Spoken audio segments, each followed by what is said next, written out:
Hey, welcome to episode 134 of the Crippled System Podcast. I was going to do this before we started recording, but the whole point of this was to make it so that the bag wouldn't crinkle while you're recording. Well, good job. Good job. You're the one who started recording before I got back. I just wanted to get everything going right away. Now I'll eat some. Well, I was thinking of the podcast sound quality for you. Our podcast sound quality is pretty fucking horrible anyway. Yeah, worst in the biz. We are the worst. The worstest. Hello, everybody. Yeah. How are you on this fine Tuesday afternoon? Podcast 134. I am Andy. I'm Brian. Brian. Nathan. Yay! Hooray us. Yeah, holy fuck! We have names. That was amazing! We got everyone to actually say it in like a clean, concise manner. Well, it was amazing if you ignore the whole clusterfuck at the beginning with plates and crinkling bags. That's fine. Okay.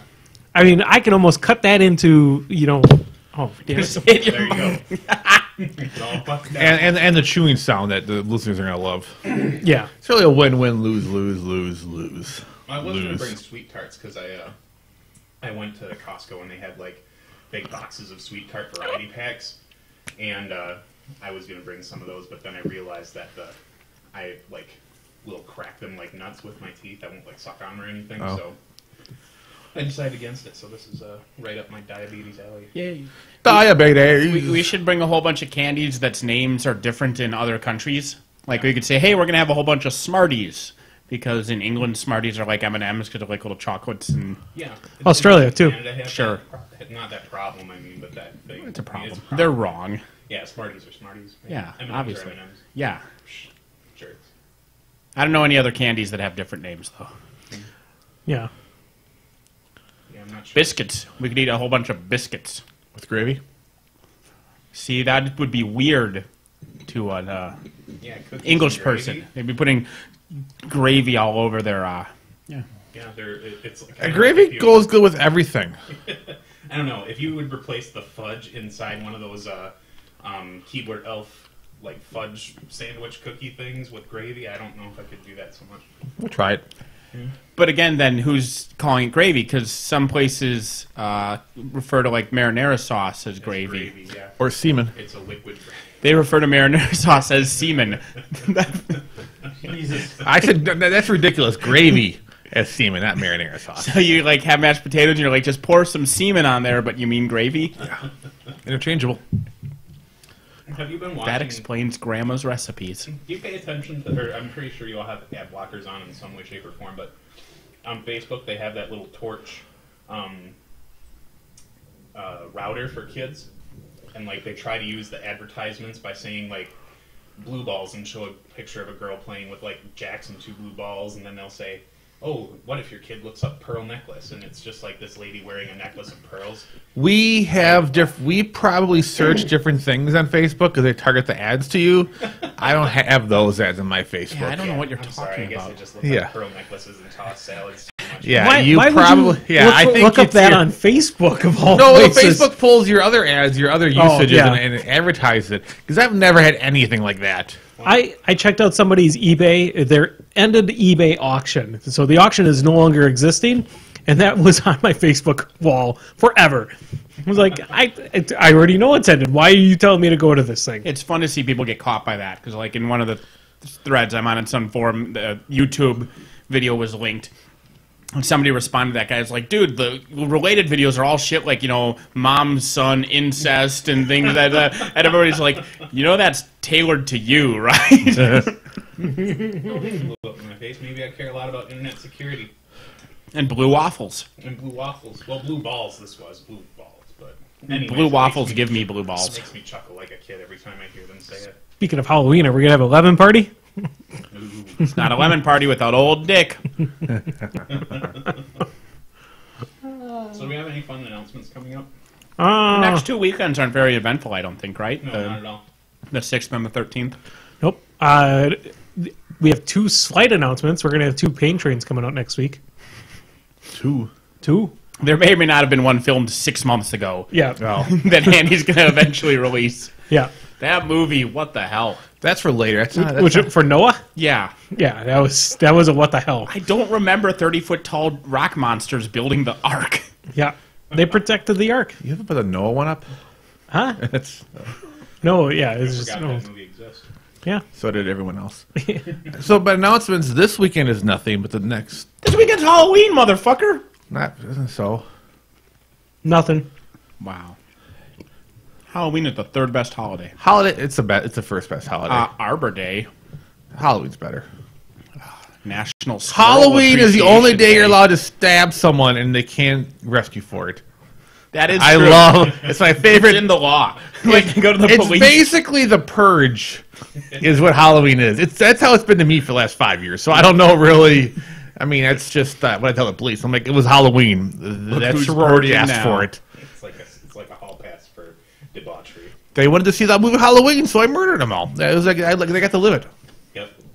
Live action horror movies. I support that. Yeah. You too. So what's going on this next weekend? Uh, This upcoming weekend. I ate a lot of This Sour Patch upcoming Kids. weekend is Halloween. We just Yeah. said that. Yeah, but I mean, what's going on though? I thought we were going to try to force somebody to watch stuff. No, they're busy this Saturday, so that's why it's not happening. Oh, There's a local hosting a board game thing, so we might do some board gaming that day.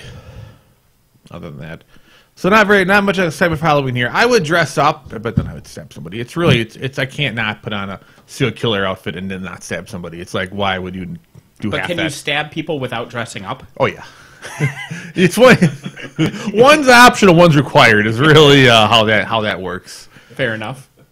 It's like the whole crying, masturbating thing. Right. It's, And I love how the direction of that one is not what you'd expect. But yeah, so there's that. And then obviously the week after that is the Gamehole Con, which we've talked about a ton. If you're unaware of it, and this is your first podcast, I don't care about you. After that, it's War Machine Weekend. Everyone knows what that is, and if you don't, I don't know how you got here. Yeah, Gamehole Con. Because we are the official podcast of War Machine Weekend. what? We finally got a sponsor. That's how I decided we get sponsors now. We just say we sponsor. Because no one has ever said, you guys should sponsor us. Oh, we sponsor other people. Yeah, so we're just gonna say we're just we're the unwanted spot, like until they sue us, like stop sponsoring us. So we're the official sponsor of War Machine Weekend. Someone should tell Carl. We're Justin Bieber's official sponsor as well. Yeah, obviously. Just Official. Nah, up. no, Until he sues us. no. I'm off that podcast. Too bad. I'm off. He's that. number 7 on the list of the most Googled women. And I'm not even joking. If you Google most Googled women and pull up the article, he's number 7. You know, the sad thing is the things I do with the top 10 women that are Googled. I just image search and just go to town. Yep. So you made it cry. to 7? Oh, I've made it through all top 10. I'm like, hey, it's late at night. He's an okay girl. By the way, I'm putting quotes around announcements on our times here. Yeah, I think Friday at Gamehole Con it's a 1-point deal, and Saturday's a 50-point steamroller, but with ADR mixed in, and then Sunday's a 35-point spell draft. I was looking forward to Saturday, and then you guys told me I couldn't play. I didn't say shit. Well, I I mean, said if you I want wasn't to, gonna play. I was the one who was like, well, I need someone to help Andy, and I basically, and I called in for the tournament first. Like, if you would have been faster than me and signed up, then I would have been the one odd man out. I never even got around to buying my badge, so I Yeah. can't really. Yeah, that's fair. The other announcement, this is tied to my recommendation, but you should, if you're on the computer, you should get Warhammer Vermintide, so I can play with you. Did I recommend that last week, or did I You just said you mention were it was excited good? for Okay, it. It was not my official But it's recommendation. out, and I'm playing on the PC, and it's 4 players, and it's like Left 4 Dead, so it's always you and 3 people, or you and some bots. Left for Rats. Yeah. And I actually beat a hard mission with bots, which bots are terrible, but like evidently the people I was playing with were worse than bots. So once I got the bots involved, we took up that mission. Sorry, But, Brian. I had you muted the entire time, so he was going, I can't hear Brian. Son of a And so then I adjusted your microphone, and they're like, no, other Brian. I don't think he said anything worthwhile. No, it was comedy gold. Really, is what they missed. Oh, you mentioned something about, you know. Well, to be About- fair, there was awful things you mentioned about his Facebook browsing. So And now there's no proof. Now the world Fuck doesn't you know what guys. his browsing habits are. So to be muted, that was pretty good. Ah, man. I thought that's awesome. All that evidence you had out there. Yeah, I know. Now it's gone. We were talking everything tying to 13 Ghosts. Yeah. Here's an announcement. Someone needs to go out and create a super cut of the racism of our podcast. I want to know who's more racist time-wise, me or Nathan. He's more racist by nature, but who rants the race? Who's the longest? Like, if you had to, like, just supercut our racism. You don't want to see those numbers. Oh, I'm curious. It's for the FBI. Are you an informant now? No, Are I'm you just wearing a wire? No, not at all. Pat I'm him just down. saying. I was talking to someone else again about how people do something and they get then they always go back to their history and search. Oh, you're going to run for some kind of... Yeah. If Like you've been on the Crippled System podcast and you're can't- going to try to run for some kind of office, that is a bad mistake. We could never have a political. Not that we were going to. We've limited ourselves. If we had a drinking game where it was take a shot every time you mentioned the Jews, yeah, it'd be bad. You've said many terrible Will we things. be as drinking well. juice? but I say more universally terrible things. You- You've got a few specialties. That would be I do have. I don't disagree, but I think Quan, you still get out there pretty good. that would be really interesting. And to be deal with. fair, have you seen a Jew? They're weird looking. But that's not the point of the topic right You got to now. keep have Brian horns. talking so I can eat all the gummy. all the gummies, yeah, he's gonna get shut out of them. Yeah. Now I could see like pick a person, either Brian or Nathan, and then for let's say I pick Nathan as my sober guy of the drinking game. Every time you insult a racial or ethnic feature, Feature? whatever, I get to drink water. But if Brian says something racist, then I have to drink like Everclear or something ridiculous like Bacardi 151. Zima. That way you're taking bets, yeah. Zima is the Pepsi Clear of beers. You guys hear about the Pepsi Clear challenge? I told Nathan about it. It's a challenge where you go and drink Pepsi Clear, but it's the Pepsi Clear from like the late 90s or Well, the it's early only 90s. Pepsi Clear. Correct. Yeah, so you vomit as soon as you The drink it. stuff is, it's basically what was it, Epicac? Is it what it is? It's basically that. You will vomit soon after drinking it. You shouldn't drink any soda that's expired. It's No. the same thing with beer. Like, I've seen people try to do that with old beers from, like, the 40s or something. Yeah. And just, they vomit immediately. You drink any soda from like the 90s, you're probably going to be vomiting. I've seen people eating canned food from like the 70s. Like they're like it's still in the can, so they crack it open. And it's just congealed and green. Yeah. yeah. Half-life is a thing, I People think. do anything on YouTube to get views. Basically, yeah. Oh, somebody said Swedish Muslim Jeremy wins the most racist. When I first He heard never that... says anything racist at all. No. He hasn't been on the podcast. I do miss him. He's been in Guantanamo for a while. Deservedly so. I think when I listened to the Swedish Muslim Jeremy episode, I was at work still when they didn't block my internet. And, Well, that's probably why they well, blocked yeah, your exactly. Yeah, internet. because now I'm just looking for blue balls and pearl necklaces. But when I heard that, I think I giggled like a little girl for like a half hour. Yeah, that was some good stuff. Success. So He's very camera shy. That's the reason why he hasn't been on the podcast again. you know, well, if you looked like that, I mean, Well, you're basically taking the worst features from every single bit of that ethnicity and roll them into one person. Please tell us which features are the worst of each of those ethnicities. Mostly this face. The facial region, probably right where you get like the Swedish meatball cheeks, and you're just too puffy, and I don't know. I think that's probably the worst one. What's the worst part of Muslim people? You made this bed, motherfucker. I'm sitting here. You have a book on the topic. Why don't you just go through the discussion points? Yeah, I guess I was maybe their nose. I don't know. I think the nose.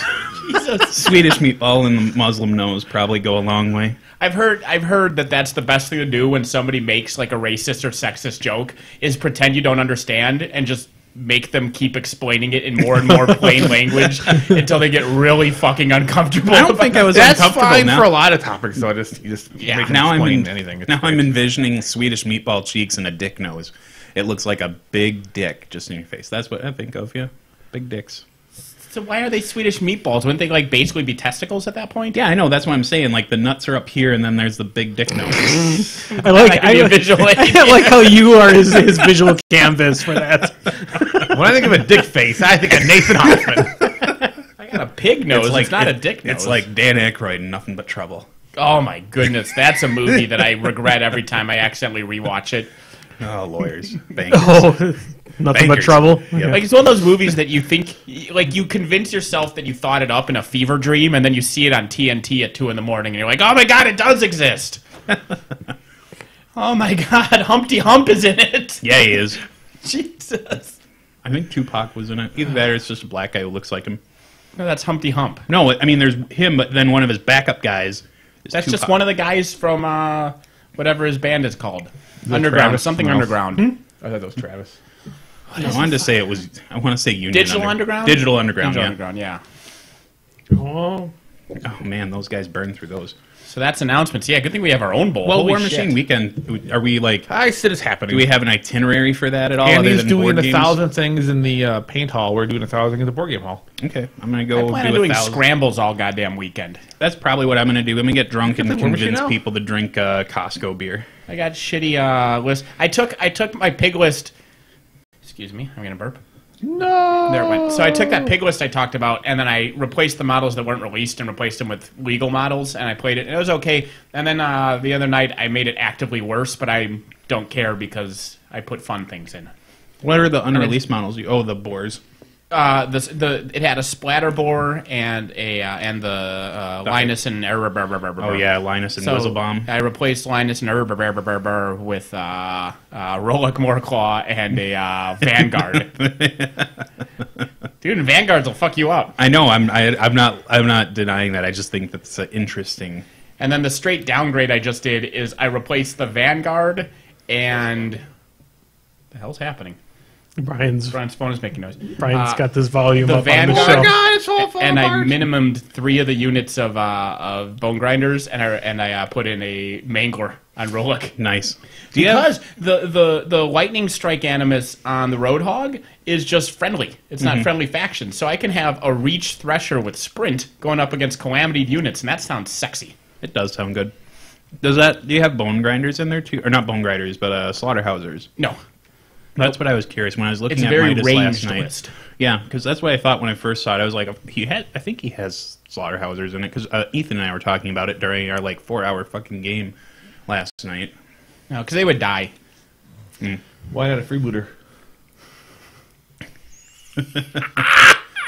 Sorry, something broke inside of me. I sadly do not own a freebooter. The only one I owned, I turned into a Nomad because they don't blow ass. I think I have a freebooter. Sadly, you do not own a freebooter. No, I do not. Yeah. I have one I do for not. you. I got two Mariners though, because those things were actually really awesome. Mark One. They're not even bad in Mark II. Their gun is really strong, and the loader requirement isn't that big of a Losing drawback. reach was just hurtful. Yeah, losing reach Sure. was very hurtful. Yeah. They became. I mean, they got not segued. They got where you put something in one spot to being a ranged. I model. think that's to be segued. Sure, we'll go with that. But they got yes, they're arranged only Corner instead of been cased. mixed. Nah, there's a word I meant to say. It's gone. Not allocated, Exiled. but similar. Exiled. Sure, we'll go with exiled. Yeah, they were exiled to be a ranged unit only. More like Or model. Yeah. No, I'm not going to try and find your words for you. I was going to try, but Thank I'm not you. going to. So what's our topic of today? What is our feature discussion point to bring it all together to be the topic of our world? Marshalling a mangler and a pig list. That's what I had. That's what I had. Hey, last episode I brought the movie twins topic. Somebody else is responsible this week. Oh, somebody should have posted that. We can talk about scoring for the next hour. No. When are you going to do your Scorn episode? We didn't talk about the new scorn models in the new book very much. They were kind of glossed over. Like after the episode, it occurred to me, Brian didn't talk about the scorn models very much. So I actually do want to talk about the new scorn models a bit because I was curious your input. They're a thing. Okay, good. No, cross it off the list. They're a thing. They're all everything but the everything but the Hydra will be out by January, which is kind of exciting. That it's actually one of those things where the models because there's somewhat of a trend of some models never being released. And Relegated. That's more than half. Relegated to being a ranged jack. Relegated. That's what you get for Sorry. being greedy. I knew You I would drop that forget it shit 10 on the seconds floor. later, so I had to interrupt you. Go ahead. So there is Zal 2, which people knew before the book. Mm-hmm. I still can't make a list for him that I make a list. Normally I do I put a bunch of models together that form some semblance of a plan, throw it out, see some things that don't work, do work, and then tweak it from there. With maybe 10 some effort of theory machine, just enough to get you out of the gate. But I can't get out of the gate with my Zal 2. I'm in the gate and I keep crashing. I'm like in a bumper car into the wall, just in a corner, like drunk. I just can't. I'm trying to find the thing. To me, Zal almost looks like it's kind of like algebra, where it's like solve for x, like your destination. It seems to me with Zal, the destination is fuel transference. And then the whole list build just comes from how do I do that? The only challenge with that is the meta is so built around just fucking destroying infantry right now that you're like, here's an infantry caster, and you're like, but that's the worst thing right now. That's like the one thing that unless you're like Doom Reaver advanced deploying, super fast charging, terror causing, abomination, immune to magic shenanigans, you just die in a Is that fire. not what Carracks are? They're almost, but I mean, there is a chance, fueling shenanigans. Transference is a good spell, and you only have to. You don't need that many things to die because you only need to boost, a few attacks a turn. Boost those critical hits and those critical damage rolls to generate, holes and punch through stuff. But his feat is such a weird thing because it only affects Immortals and him and the Ancestral Guardians and Hakar. And Immortals are pretty cool. I've always liked them even before the new UA. Hakar is always cool, but he has better homes. And Ancestral Guardians are okay at best, but they fell so far from Mark 1. In Mark 1 they were inexcusably good. Yeah, acceptably. They were at the proper power level. They were Crixian. Yeah, they were exactly the proper power level. You saw an Ancestral Guardian flying across the board, you're like, well, I'm gonna die. And then you died. It was a very simple system. It worked well. Everyone was happy. No. There's only one person happy, and that was you sacrificing all your models. It's like, oh, everything died. I remember the one time when I first saw an Ancestral Garden being used like that was because before when we had the Schism, and there was the Misty group that was like you guys, and then there was the Pegasus group that was Mo and Trevor and me hating my life. Yeah. And then when the groups first came together, and I played a game against you, and I was tabling you with something. I was having a very good game. I think it was a bad matchup for you. I might have been even playing Crix or some shit at the time, because I know I was Crix and Trolls back then. But you were down to, like, a unit of Pain Givers and an Ancestral Guardian, and you're like, look what happens now! And you just killed all your own guys, and then the Ancestral Guardian went, like, 17 feet across the room and did 50 billion dice damage to my caster. I was always able to line up my Pain Givers in such a way they could easily just, hit each hit themselves each in other the back and then auto point, and then the Ancestral Guardian got max in souls, and he just wouldn't kill the... I was so confused when you started doing it. And you're like, this guy attacks this guy. I'm like, why is he? And then soul here. What? This guy attacks this guy. No! And yeah.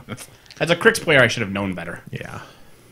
So, Zal 2 has to have something about. Like, I can't. I need, like, my thought and the scoring stuff with Perfect Press is maybe they're geniuses and they're a step ahead of us. They have to be. They're like 2 books ahead of us. Well, not even.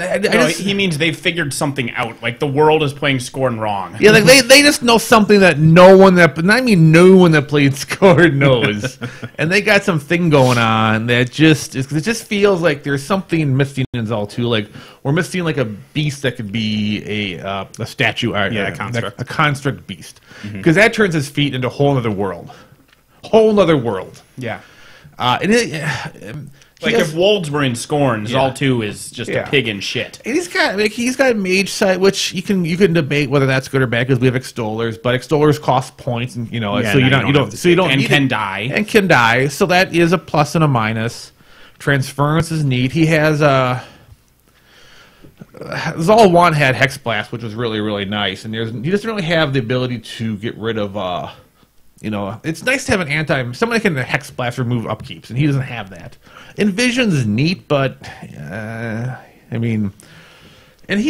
fact he can get all the souls for himself is cool. And I mean, he has only nuke Sunder Spear because when you can have at some turns insane amounts of fury, you can't give someone too good of a nuke because you might be casting it 3 or 4 times, and if it's boosted hit and damage, it's almost too good. Yeah. But I don't know. So he's in that weird place I haven't figured out yet. So maybe he's got something, but I don't see it. Along the lines of the giving him too good of a nuke, you know who's really, really, really fucking good in spell draft? Yeah. Denny 3.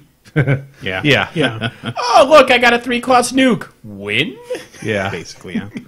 Yep. Well, the other thing too with Zal, so he's defense 10. He's 10-18.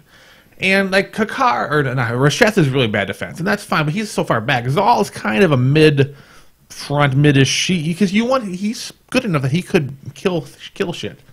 But when you're defense 10 as a caster, you're not being missed, and you want to rely on a couple misses here and there. So weird. It's such a weird stat line because like Gordon's 13-19. Yeah. Even that high armor guy, they give him defense 13. Yep. 10-18 is just sad. Yeah, it's kind of a weird thing. 28 total is really low on stat total for a caster. Well, I'm throwing. I mean, Rasheth is a on top of that 24 hurts. total, but that's an exception but he's fine. Yeah, and he's 24 total, and he's a mount back, and because of the Flesh impervious of clay. flesh Yeah. of clay, So whatever. that helps with the His guns. armor is almost. And he's gonna have a Kriya, and he has enough transfers and he heals on his feet. Well, so does Zal a little bit, but you're never gonna be So it's weird. So that's the caster. Then you have the Gargantuan, and I think that all Gargantuans should be Fury 5. That should just be like the baseline of everything, just for management of Fury as a thing, so you can actually put 4 on him, and then he can still transfer to it if you need be. But capping any Gargantuan at 4, I think, is stupid across the board, regardless of the faction. Yeah. Maybe not Circle because just fuck them, but everyone else should. Well, I mean, even them. Legion and Scorn don't have to worry about whether they're going to be able to transfer to their beast after they force them, right? Because you can force full and just have one random schmuck take it all off. True, but a lot of So I mean, we are the faction that take advantage of it the best, more than anyone else. Yeah. But I get your point, Yeah. but it seems like apart from trolls and fuck Circle, and then Legion and Theoretically, Scorn can minions pull would it all be- off anyway. Theoretically- Circle can take off if they have stones nearby. but the stones. But that's like, oh yeah, they can do that during their turn. Yeah, yeah. So trolls are really the only one that can't do it during their turn. Correct. But yeah. And still- they are the ones that do have Fury 5. But maybe you want to put him at 5, at least be like, be able to pull. Maybe you don't want to transfer me. We just want that resource at 5. But anyway, so that's mine. It's a complaint, but it's not like it wouldn't be like the killing blow of the model. He's speed 5, which is better than the Mammoth. He's very powerful in melee. If that thing gets you in melee with the 5 heads, he's going to kill what he charges. But he's a very static charge. I mean, a lot of scoring can get him. You can get him +2 pretty easily across the board, and then some casters can give him 2 more. So he can charge pretty good. But scoring doesn't need a good charging melee beast that's hard to maneuver on the board because of a 5-inch plate. And then the sprays, they're 6 inches, and that's a little rat. So if you put them forward and you spray 5 times, you're going to kill 6 to 7 models maybe, and then you're going to just die to whatever you're that close to, whatever is 7 inches away. And his Animus is neat because no shooting is amazing, but Crick's already had a good defense against shooting, and now you have to be within 7. So if you're within 7 inches of the Hydra, you can't shoot. Yeah. So what you can do is you can take some shamans and like run shamans everywhere and charge shamans across the board and all these weird angles and have them be doing like no shooting. But but they probably get charged and killed and the shooting happens anyway. It just seems weird. I've put it on the table now. I've played the shaman. I just don't. You can do the 10-inch spray with a muck. Correct. You can get a very powerful. If you take a Rhinodon, you can get a very powerful 10-inch spray. And Hey, you're a Rhinodon proponent. I like them. I do. I have 3 of them. I've used them, but I don't know. It's rough. The Hydra does not excite me. Right. Then you have the 3-man unit. One thing that I'm kind of excited about, a side thing, we don't talk about the league models much because I don't think we play the leagues very much. The No. four of us. I mean, I don't know if we just think that that's for new players or whatever, or why we don't. But I do enjoy them sometimes. The only thing I really wish is they would get out of my fucking war room, though. yeah, that is true. You should be able to just turn off league models. Yeah. You can turn it off when you're building a list, but not when doing card. Correct. Not when you're looking Card at leverage. cards, which is just stupid. But Maybe the reason I War Room bring it up, beta will have the new War Room. You're talking about placing, maneuvering the 5-inch base and everything. I don't know how closely you guys looked at the league model upgrades, but the Kador one of his upgrades gives him an ability called, I think it's called Siege Specialist. Mm-hmm. And what it does is when a model with Siege Specialist contacts a linear obstacle, remove the linear obstacle from play. Yeah, that's a nice one. Wow. And so, to some extent it's happened, to other extents it hasn't happened, but league models in the past have had abilities that then later showed up on regular models. Correct. And it'd be interesting to see an ability like that showing up, because that is a complaint. You would almost errata it onto all Colossals and Gargantuans, to be frank. But that existing is interesting to me. What I think will be interesting and powerful, maybe too powerful, I think a large base, if it tramples, it just goes where it's going and everything, all small bases just get displaced. Sure. I mean, a medium or large would still stop the trample, so you're not trampling. There's still a million ways to stop it. Yeah. But that lets your medium base thing trample where it wants to go.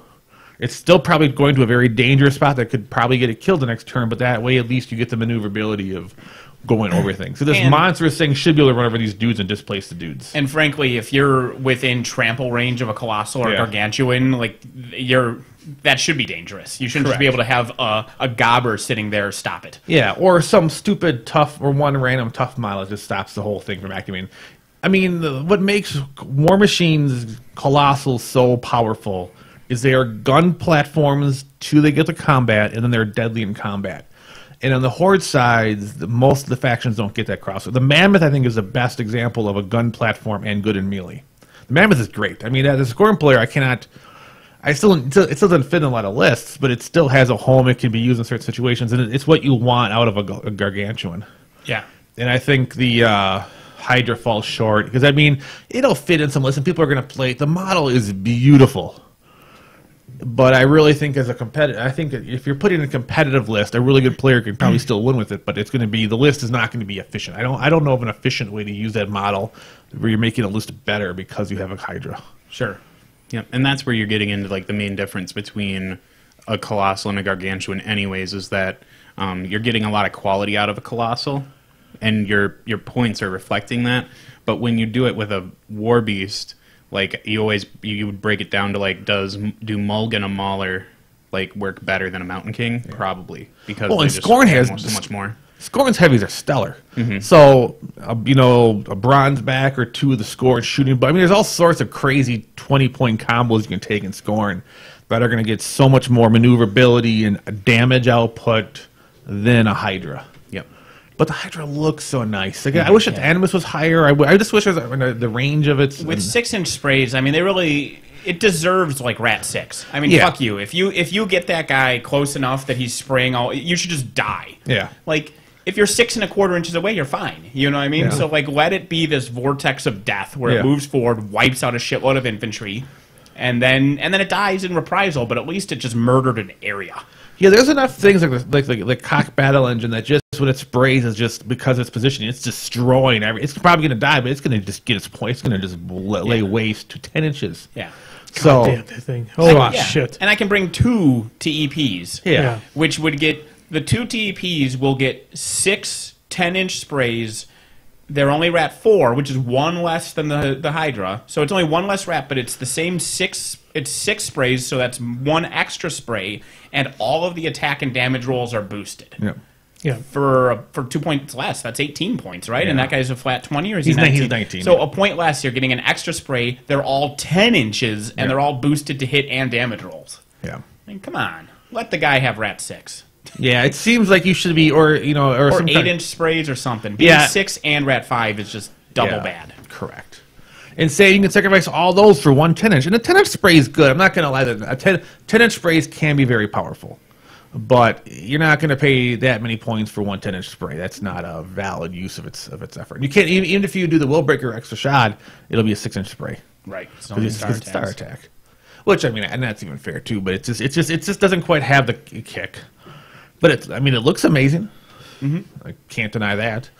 And then, so that's 2 releases that are, isn't that the they third? fall under the bar, yeah. Then Then you have the 3 main. We talked about the 3 main. I know we were about to talk about that. we Yeah, talked about because them it a was little something It's that basically Scorn giving didn't Scorn. need. Like I said, they're not bad, but like I said, if you ask Scorn players what are the 10 things you want out of a 3-man unit, they aren't in the top 10.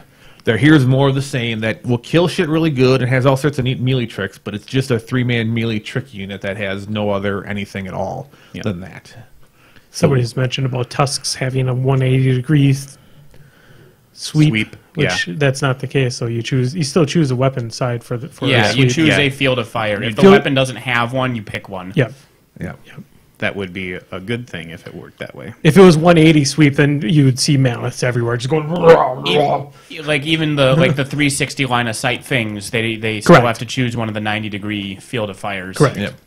Yep, and that's what gets around, that's what causes issues with Viros's Jax.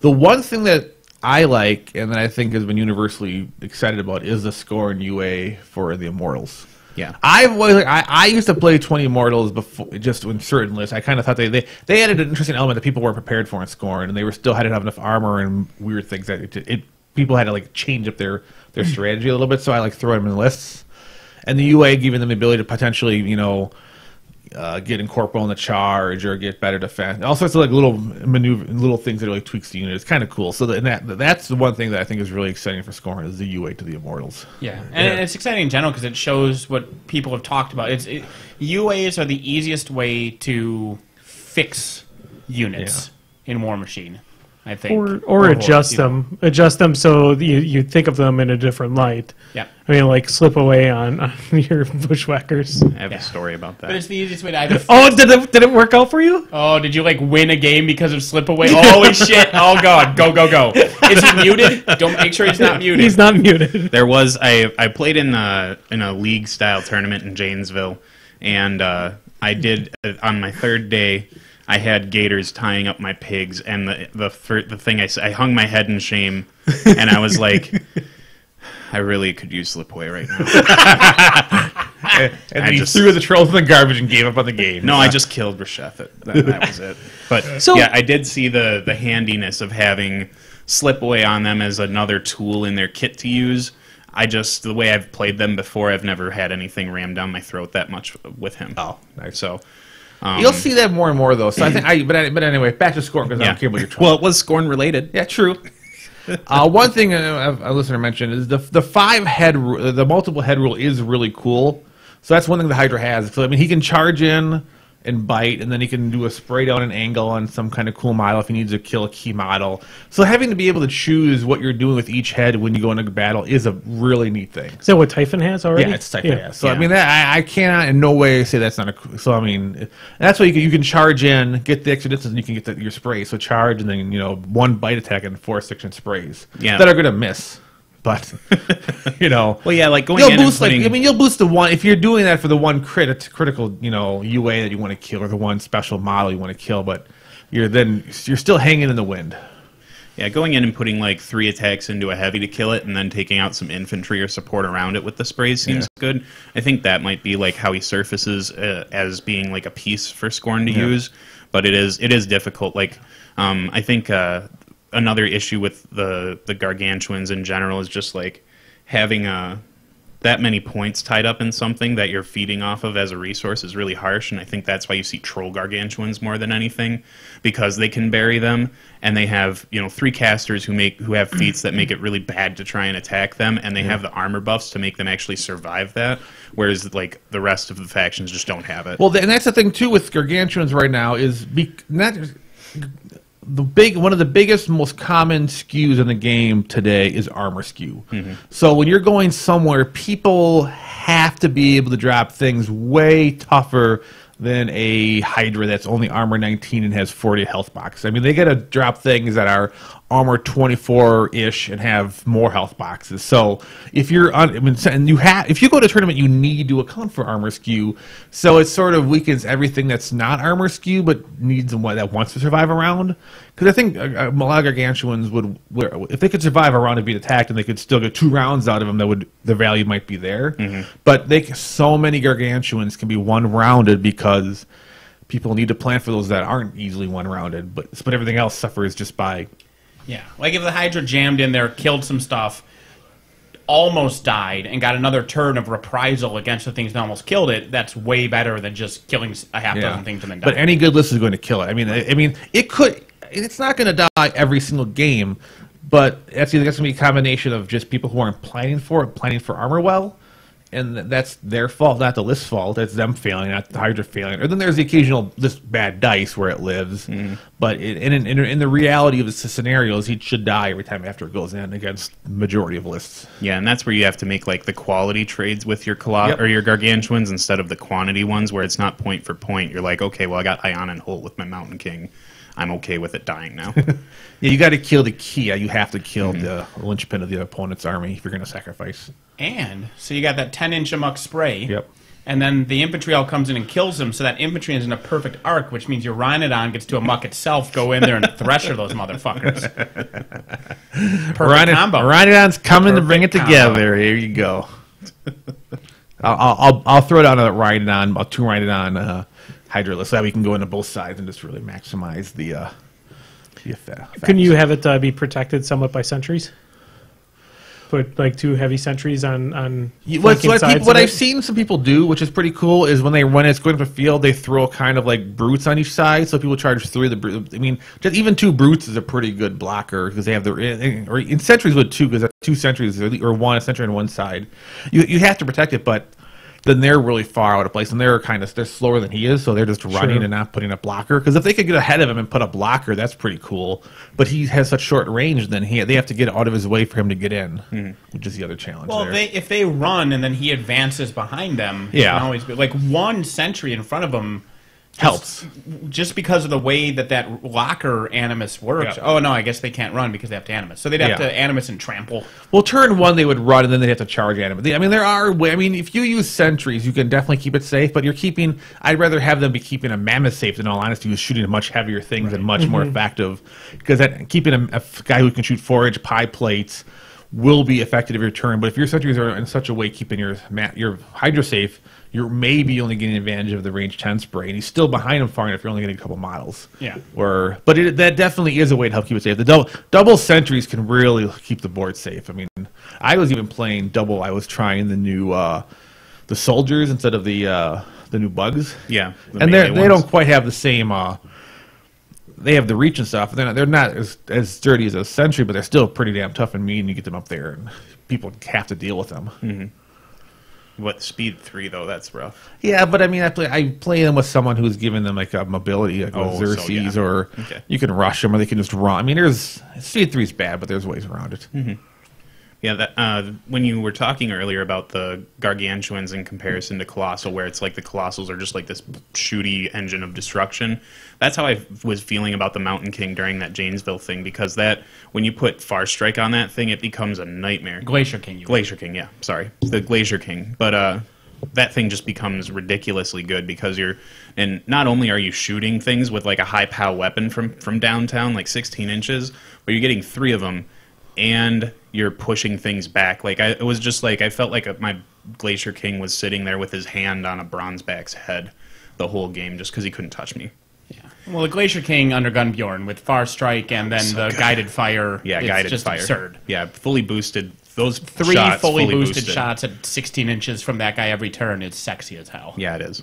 It was It's a really like good not turn. okayness. Mm-hmm. Well, and then you look at like the Storm Raptor and like the Wold Wrath, and those guys just they don't measure up for that. Yeah. So that's Scorn. That's Scorn. Scorn. We mentioned before. Are you excited about any of the minions? I'm sorry, you were about to say Minions, but yes. Before we say and that's Scorn, Well, any of the minions? the minions, that work for you? the Croak Raiders, obviously. Croak Raiders are amazing for Obviously. Scorn. Incendiary, I become grotesque with those. They're just guys. good to have that many units up front. I mean, I'm only gonna. I have 1 unit, but I've thought about maybe doing a Resheth's theme with 2 units in front. Mm-hmm. But so the Croak Raiders are great. The ambushing guy is kind of cool, which could fit into with Scorn. Yeah, he could do some cool stuff with Scorn. Do they get the duo team work for them? I don't know if I forget if those Bomb and I don't think so, but I can check. yeah, I don't think so either. But even the like if you want to like take the pigs and add in the AOE, the 5-point troll, Flaming Fist. What's it called? The splatter. The splatterboar. Yeah, the splatterboar, I think, could fit into Scorn in a lot of ways because that animus. You don't have a damage buff animus, do you? not for minions. And it's still friendly. The damage buff. It's plus. It's minion or it's friendly. Oh, friendly faction. But I mean, Scorn is all about Gatorman. I mean, Yeah. So Gatorman are suddenly plus 2 more power and whatnot easily. And there's other ways that make them better. I have Taskmasters, which is another plus 2. Mm-hmm. I can Fury. I mean, there's all sorts of things you can do to make Gatorman hit like a goddamn truck. yeah, that was a scary moment for me too. And if you take Roche and Brian, who are good, and you just add a splatterboard, then you even have they're all they do is they're shooting like crazy anyway, so they're moving up the field. Yeah, so it's not a bad investment. The humans do not work for Yeah, I didn't. Scorn. But there's some good there are some good minions that are going to change up scoring lists, so that's cool. Mm-hmm. I mean, Well, the Croak Raiders are just changing the game a bit. Not like they're completely flipping it on its head, but they're like everybody wants a piece of those guys. Jim has got his double Croak Raider Cassius list, and he's been wreaking havoc on, pulling off, even just removing fucking Colossals from the table like nothing. Yeah, Yeah, they happen. I will be happy I'll be happy until he actually gets the Croak Raiders because They're completely out of sale. Well, I told him, I said he paid for them from the store, and I obviously buying local. I will always support buying local. But when the phrases are currently out of stock at the, they're not in print or they've sold out and they're not available for a while, that's when I go to the internet. Like when I can't buy and it's a question mark when they're going to be released, I want to see who has them in stock online. I buy them that day because I just want that. I'm not going to wait X amount of days. You give the store first crack. Yeah. But. Yeah, and even then, though, like, if the distributor is the one that's controlling it, like, Privateer Press is out, they're working on a restock, then the distributor will get it, and then who knows who gets it from there, so you don't even know if your store is really going to get what you need. Yeah, but he's in the middle, but he has a lot of models to assemble right now, so it's not, if it does take, he said, when he gets everything assembled and everything ready, and they still don't have it, he might go another route, but they'll give him a few weeks. Yeah, I tried looking on Bartertown for them, and basically everybody in Bartertown wants them. Nobody wants to get rid of. Getting rid of their Croak Raiders. Yeah. Like that's not a thing. But the thing is, I found multiple stores online that sell them. I found multiple places that sold them. I mean, they're easy to find. Yeah. I found multiple locations. Like Jim, I can order you two right now. Those are people that stocked up. Yeah. Bartertown's gonna be people getting rid of their stuff, which is different than something like Miniature Market that bought a case of them and is now still able to sell them. I mean, what Jim, he could always check out Misty Mountain too, and Misty doesn't buy new things for War Machine anymore, sadly. Yeah. No. It's nice to go find some like cool old stuff, like the old Devastator I saw. Yeah. Well, Ben was like, "Man, no one when I run War Machine tournaments, no one spends any money here." I'm like, "Well, you have nothing current." Yeah. And I mean, people, I'll do spontaneous buys whenever I go to a game store, but it's usually for a quasi newish thing. It's not usually for that thing that's 7 years old that I already have 8 of. Yeah. Yeah. Well, and it doesn't seem like they support the game a whole lot. It seems like there's always people who say they want to go out and play, but they never really do, so new players won't sign on to it. So all that stuff that he has that's really good for a new player to get into the game, they just don't have that movement. They play occasionally on Tuesdays still, but the east side of Mass and just does not have a community as well. And those that do just come over on Wednesdays and play because Peg is so busy all the time. When I lived on the east side, I was pushing the Tuesday Misty thing a lot more, but now that I live over here as well, I just, I'm a hypocrite. To be perfectly honest, it's really traffic now. I mean, trying to go on the Beltline from west side to east side over on Misty is a hassle. It's always been awful, and now there's construction, which makes it even worse. Awful. Now it's going to be winter soon. Yeah. That's going to be even worse. So I like it's a good album. Even winter soon? Even worse. Or even worse. Oh, yeah. Mm-hmm. It is. Mm-hmm. It is. Yeah. You Make Me is one of the best songs ever. Yes. That's true. That's a topic. We'll just talk about our favorite Weird Al songs. Why are you looking at me? Do I have to start first? I don't have to start it. All right, I'll go. Stuck in a Closet with Vanna White. Classic, timeless quality. On Even Worse. Yeah, on Even Worse. That's a great. You're right. That is a great album. Then a midget pushes me through a revolving door. That's from Stuck in. See, I'm naked in church when I meet a dinosaur. Try to run, but my feet have been nailed to the floor. I Want to Do Duck. I think is still my favorite. Yeah, classic. Huey Lewis. I know. Oh, is that who it is? Yeah.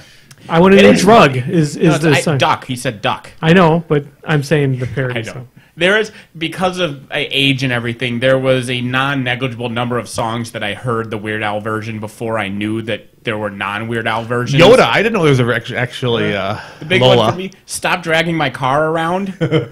I didn't know, I thought that was just an original, Hey Ricky. Yeah.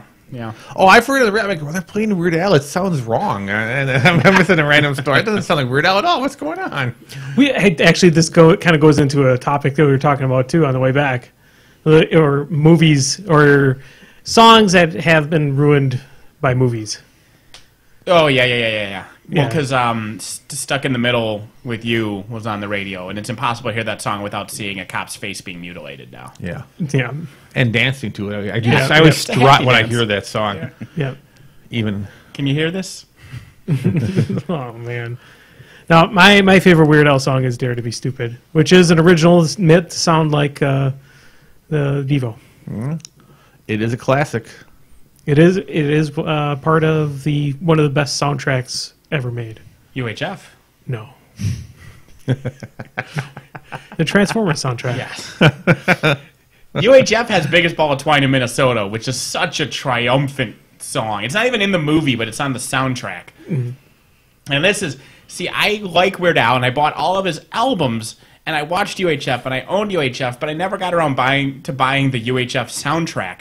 So years and years, like post 2000, like 2002 or 3 or something, I went to a Weird Al concert and heard that song for the first time in my life. Oh, wow. Yeah, and everybody's singing along, and I'm like, how do you know this song? I've never heard it in my life, and I own all of his albums, because I just never got around to buying the UHF soundtrack. I was so ashamed of myself. You should be. I am. I've been buying all this stuff digitally now. Every like couple of weeks, I just buy another album digitally. Like he's in my budget. I have a Weird Al budget as part of my every like 2 paychecks. Weird Al album. It's just a constant evolving MP3 budget. Well, it's like food, shelter, Weird Al. They are there. Yeah. Well, I'm also on this kick where I'm trying to re-buy everything I've ever pirated. Sure. So it takes like for whatever reason when I was young we pirated, and I think we mentioned like I was in college when Napster first existed, so I was like on a school campus when like the concept of downloading everything just hit. I mean, there was things before Napster. There was like also, but it was complicated. It was like news groups took effort to download, and Napster was the first like click a button, you get And what then you go want. to school and come home and you have 10 albums. Well, and you're at school, so it's like the bandwidth is insane because the home bandwidth wasn't as good back then. Yeah. So you're at school, you're like, I'll click all these songs, and now they're mine. I don't know what these songs are, but I have them now. It's amazing. Like I had the worst collection of music, but it was free, and I just pressed buttons, and it kept coming at me. Yeah. But Yeah, like digital hoarding. Yeah. I did that too for a really long time. But I'm so against. But I don't know. Eventually, it clicked in my brain that that's stealing. Like I still have friends today that still do it, and they're like, on my trip, my coworkers who are the most uptight, responsible, by the book, do everything right, download thousands of things. They download their movies and their TV and all their stuff, and I'm like, would you walk into that store over there and take that off the shelf? Like, of course not. Well, that's in my mind you're doing the exact. You're stealing, and if you can justify, well, I do it because of the blah blah blah. You're stealing. You're 100% a thief, and I'm 100. I've over the years I've just accepted that I was wrong, and I was just fooling myself. Yeah. So I've been. It's even more, I will never. I even if without the moral like that theft thing, you shouldn't, huh? Thefting? Theft thing. Even without the that's theft thing. Sorry. Thefting. But yeah, thefting. Even without the thefting. The reason in my mind that you should never pirate something that you like. Mm-hmm. Because, like, they don't know, like, if I want Dread 2 to be released, Dread 1 needed to be profitable. Yeah. And the only way that Dread 1 is profitable is if I paid for tickets, paid for the DVD, paid for that shit. Paid for Netflix. Yeah. Yeah. So if I sneak into the movie theater and if I pirate the DVD, if they never got a penny out of me, the executives don't go, oh, well, actually, all these people really like it, they just didn't pay for it. Well, number one, even if they knew that, well, fuck us. Why would they bother making a sequel? And number two, they don't know that. So you vote with your money. The only time I'll pirate things is if you literally cannot get them. There are certain items that yeah, exactly. Yeah, like there are many TV series that I have owned, quote unquote, air quotes, because of downloading them off the internet onto just burnt DVDs, and then as soon as I can pay for them, I'm like, great, snap, here's $50. Yeah, there are certain shows that just simply do not exist in today's market to buy. They were on TV once, and that company just didn't want to make the DVDs for whatever reason. What's a really frustrating? What can also happen that's really frustrating? So, DuckTales is a horror story for people who like a series. Let's say you're the biggest DuckTales fan. You loved it as a kid, whatever. So there's this number might be wrong, but I'll just say 5 for the sake of the story. That there's 5 seasons of DuckTales. Right. Okay. 4 seasons came out on DVD like 1 year after the other, and the sales just weren't good enough, so the 5th one never came out. So you can own 80% of the series on DVD, but not the last season. And that's got to be super frustrating. Imagine if they did that to, like, The Wire or something. Just the last season wasn't available. Or Breaking Bad. Yeah. You can have the first 4, but season 5, nah, fuck you. Yeah, Megas XLR is a big one like that. That one I actually paid for. It's actually still on my Xbox. Yeah. 2 guys that grow in a pizza place. You can't get it anyway. Haunts me. I want to watch that movie. Watch that show. You were talking about using Napster. Napster actually opened me up to find music, and actually that's how I used it to preview music, and I always bought music from that. Most of my collection from European metal bands is all from Napster itself. Yeah. Well, using it like as a sampler platter, kind of thing. But again, that's the thing, is the voting with your money. If you pirate every Iced Earth song, they never sell an album, right? So why would you do that?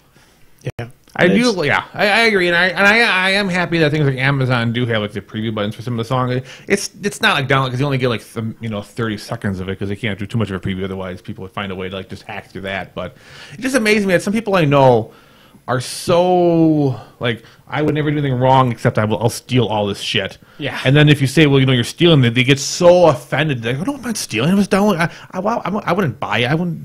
They have all these weird reasons why it's okay. I'm just like. Yeah. It's weird. It just drives me nuts.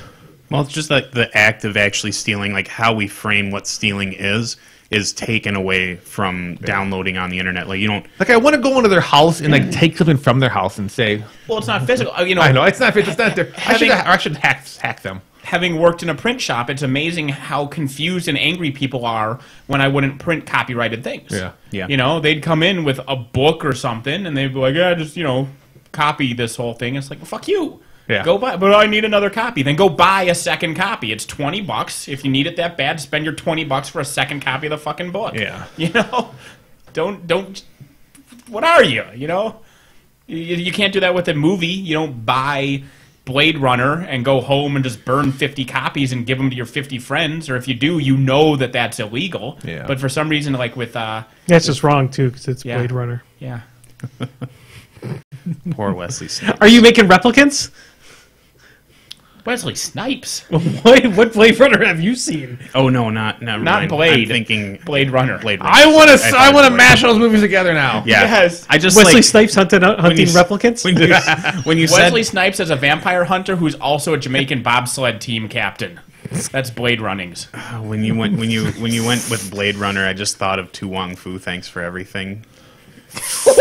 Why would you think because I had this weird gap to Blade and then back to that, and I was like, I just for a short moment it was just a small drift of thinking who was a better woman, and I think it was John Leguizamo. Oh, John Leguizamo was fuckable in that movie. Not even gonna lie. Okay, Wesley Snipes does not pass as female in that film Patrick at all. Swayze a little bit. No offense to actual transvestites who unfortunately were not gifted with feminine features. Live how you want to live. But Honky, he looks okay. He looks like a woman. But John Leguizamo, I'd hit that. He sold it. It's very disturbing to me, even knowing it's John Leguizamo, because I'm like, who's that hot Mexican girl? We've had some recommendations of Mute Brian again. That was almost one of my movie twins things, except I didn't check the years, but in my gut, I don't think they came out near to each other. All if they did, that makes it a movie twin things, was Tu Wong Fu, Thanks for Everything, Julie Newmar, or The Adventures of Priscilla, Queen of the Desert. Oh. Which is the better transvestite film? Birdcage. Birdcage or La Cage aux Folles? I love the Robin Williams Birdcage. That movie is amazing. Yeah. Nathan Lane plays a very believable homosexual, oddly enough. So here's a terrible thing I'm going to say. There's a movie. Get your shot ready. Okay.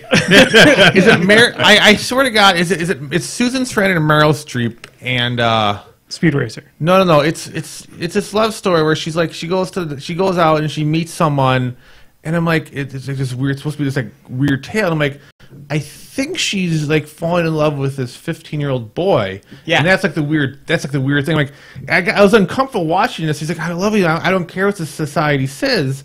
And then she goes to like their work because she gets the insurance in another person's name because she has cancer and they're gonna fight for the rights. I'm like, why would you fight to marry a 15-year-old boy? And why is that like a movie I want to see? It turns out it was the girl from Juno. It was Ellen Page. Ellen Page. I thought it was a 15-year-old boy, but it was really Ellen Page without makeup, just looking all. I was like, oh, the movie makes more sense now. It's about lesbians, not having sex with a 15-year-old boy.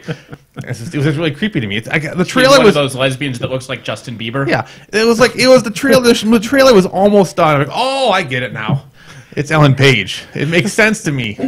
It was awkward. It really disturbed me for the day. And I saw the trailer. I'm like, Because why would anyone want to see this old lady fall in love with a 15-year-old boy? 15-year-old boys wouldn't want to see a movie about Susan Sarandon falling in love with a 15-year-old boy. Yeah, At least when I was 15, I'd love that story. It would Yeah, be but- inspiring. Yeah.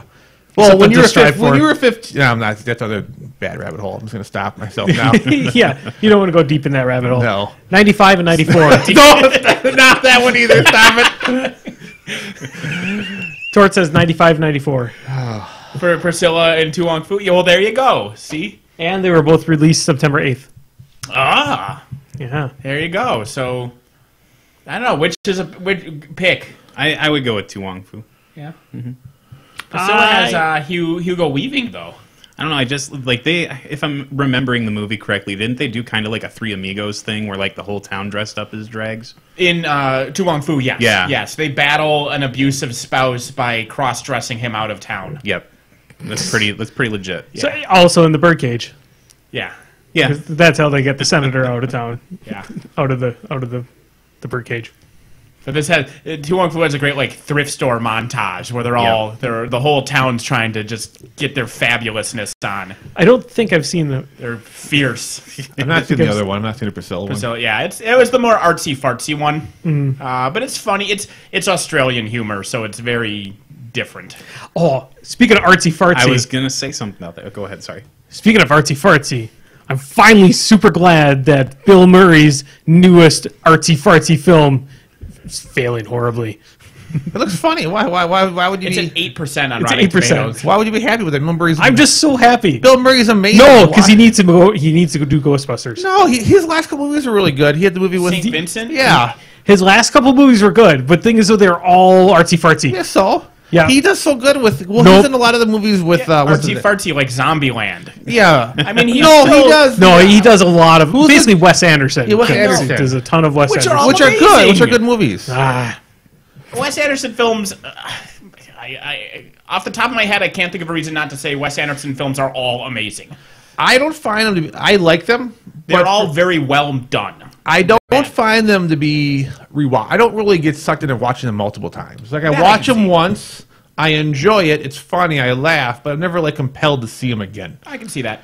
To me, I guess probably what I'm getting at is it feels like the comedy is almost exactly the same, at least from the trailers. I have not Sure. seen the films. So it feels like they're just repeating. We're going to have enter quirky character here with little quirky character here, you know, and then just ad nauseum, just repeat. Rinse and You repeat. like quirky, dumb shit constantly. What? That should No, be I your don't. wheelhouse. No, that's not You, my wheelhouse. your What- life is Wes Anderson film. What do I like that's quirky and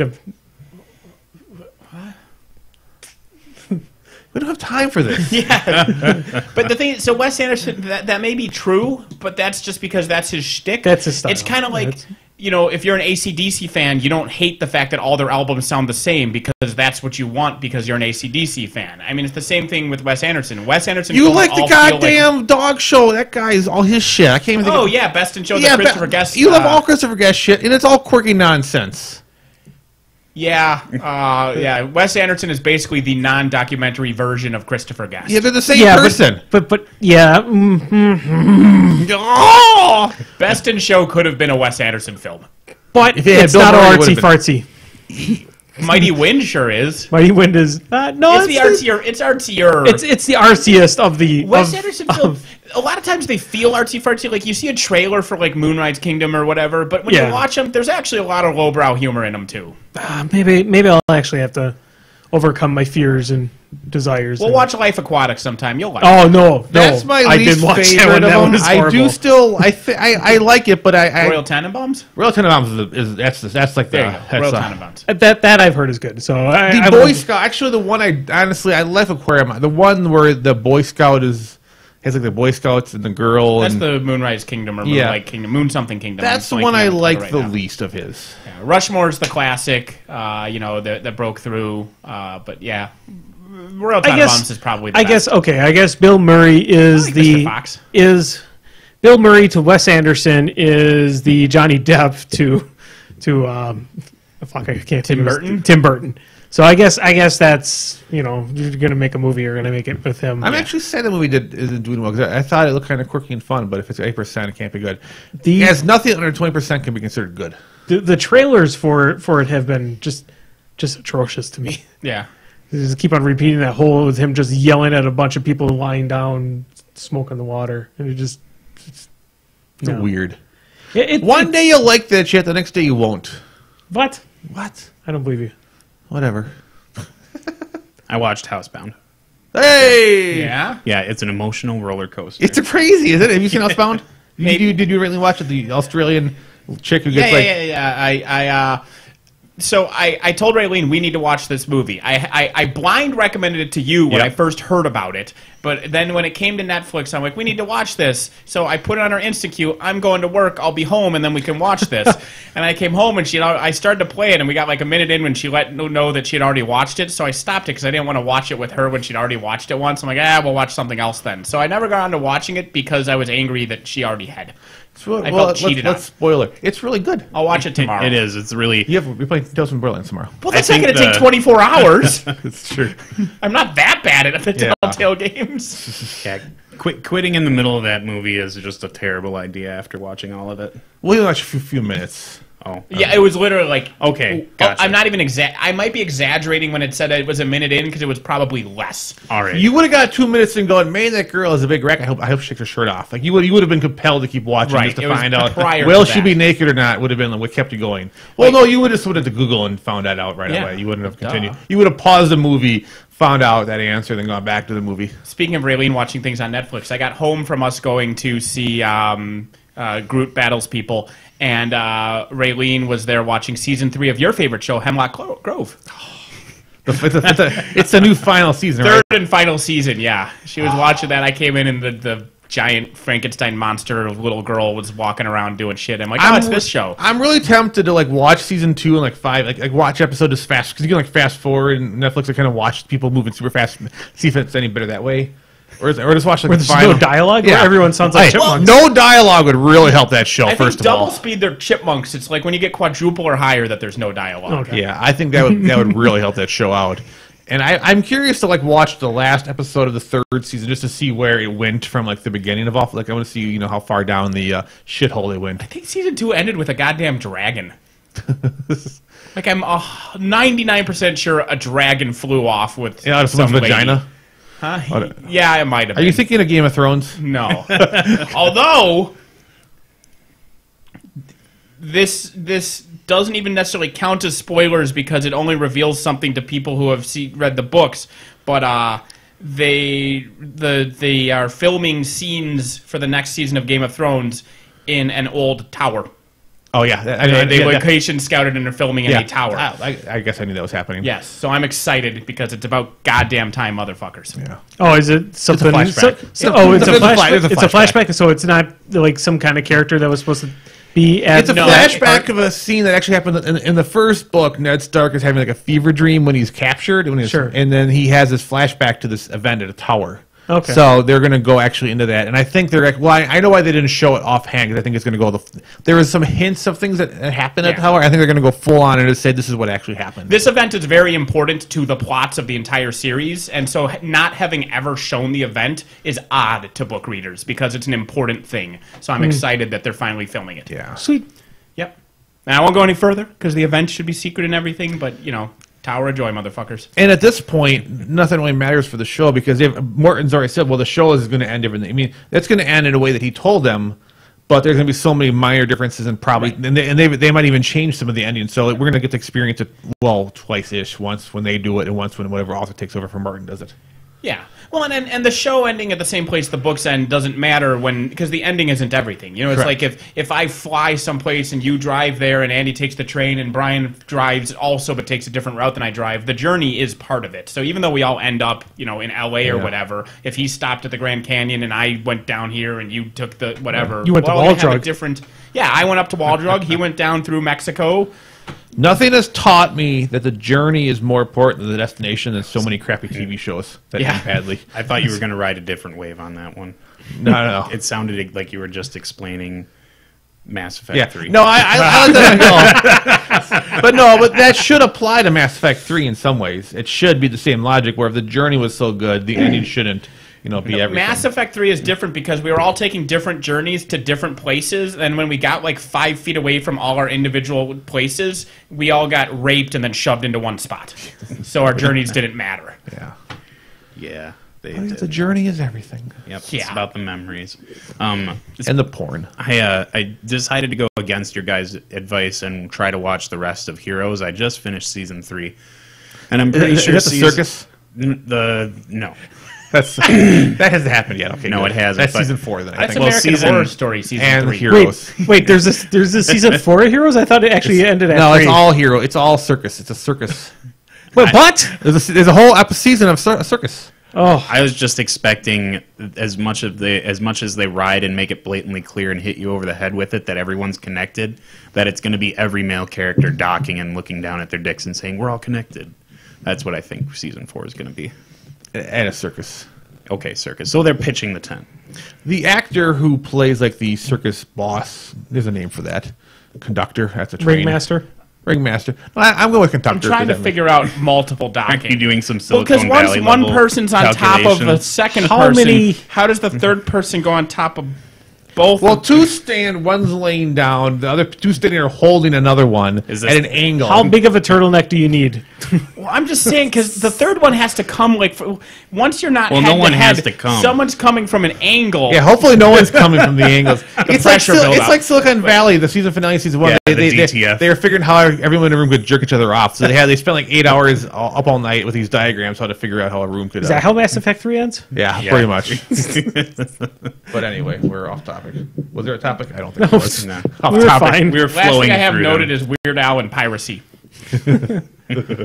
And that went into shows because people pirate shows that aren't available. Oh, I ranted about And then it piracy. went- My piracy Yeah, rant. well, Yeah, good. then it went into shows. Yeah. So we should go to Zappity Grumbles. Zappity. Have you ever read or listened to the Iron Druid Chronicles? And if so, what are your thoughts on it? I think someone's recommended that to me, but I've not actually read it. The name is very familiar to me. Likewise, same here. I've heard it. It's on my I don't even short. have the familiarity. I've never It's heard on my short list. I'm also going to be trying to say these exactly how they're written as well. So Yeah, that sounded very grammatically awkward. yeah. It is an awkward thing. Iron Druid. No, the has you want to. If so, what are your thoughts about That it? person was on speaking it? my language. It's swipe, I tell you. Like, you get crazy with swipe, and you just expect to do it automatically, and it just doesn't work that way. I was so mad at Swipe today because I was trying to do a word. I can't remember what the word was.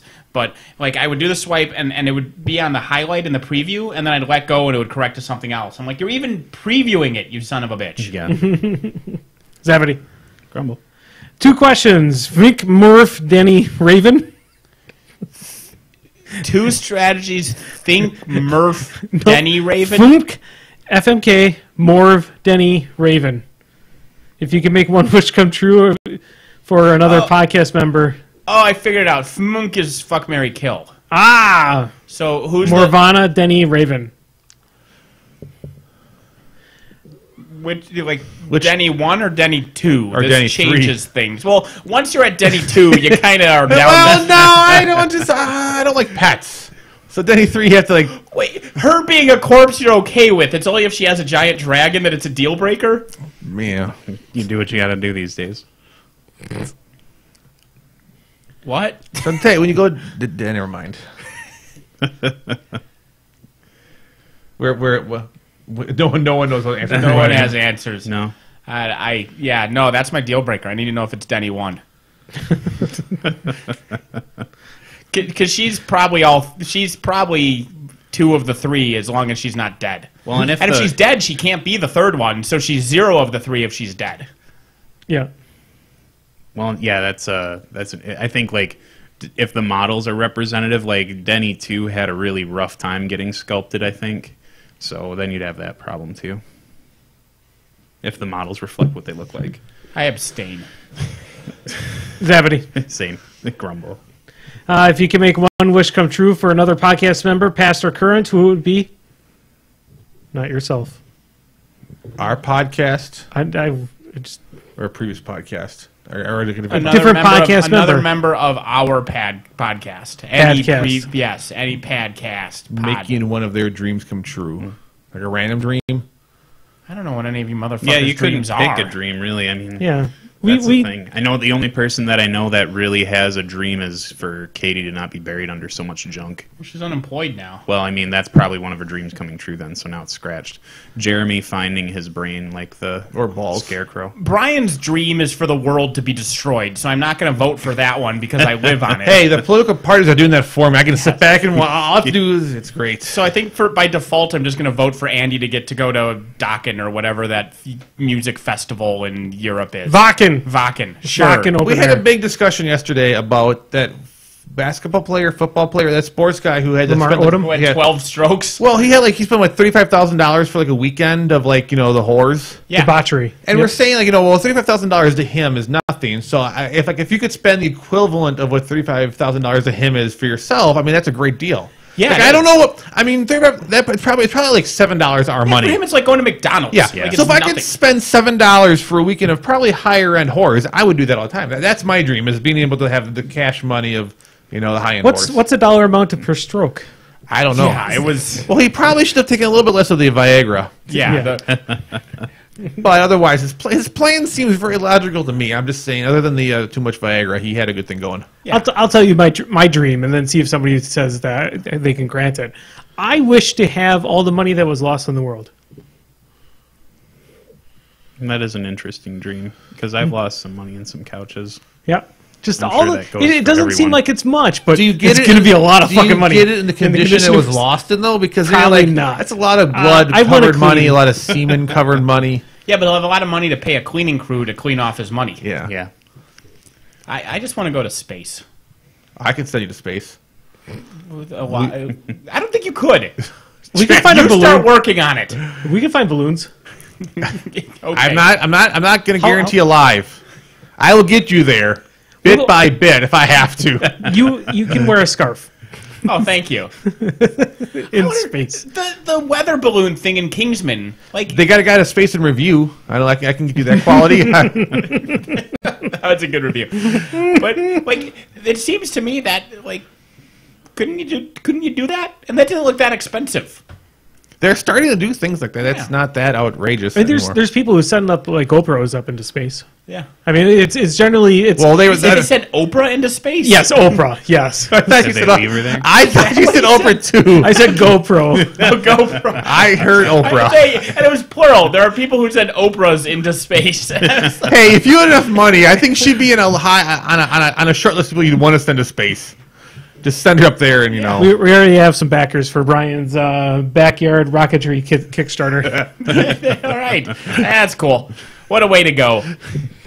It's a Billy Bob Thornton movie. He'll play you in the made-for-TV movie. It's a little insulting. On the other hand, he got Angelina Jolie, so good on him.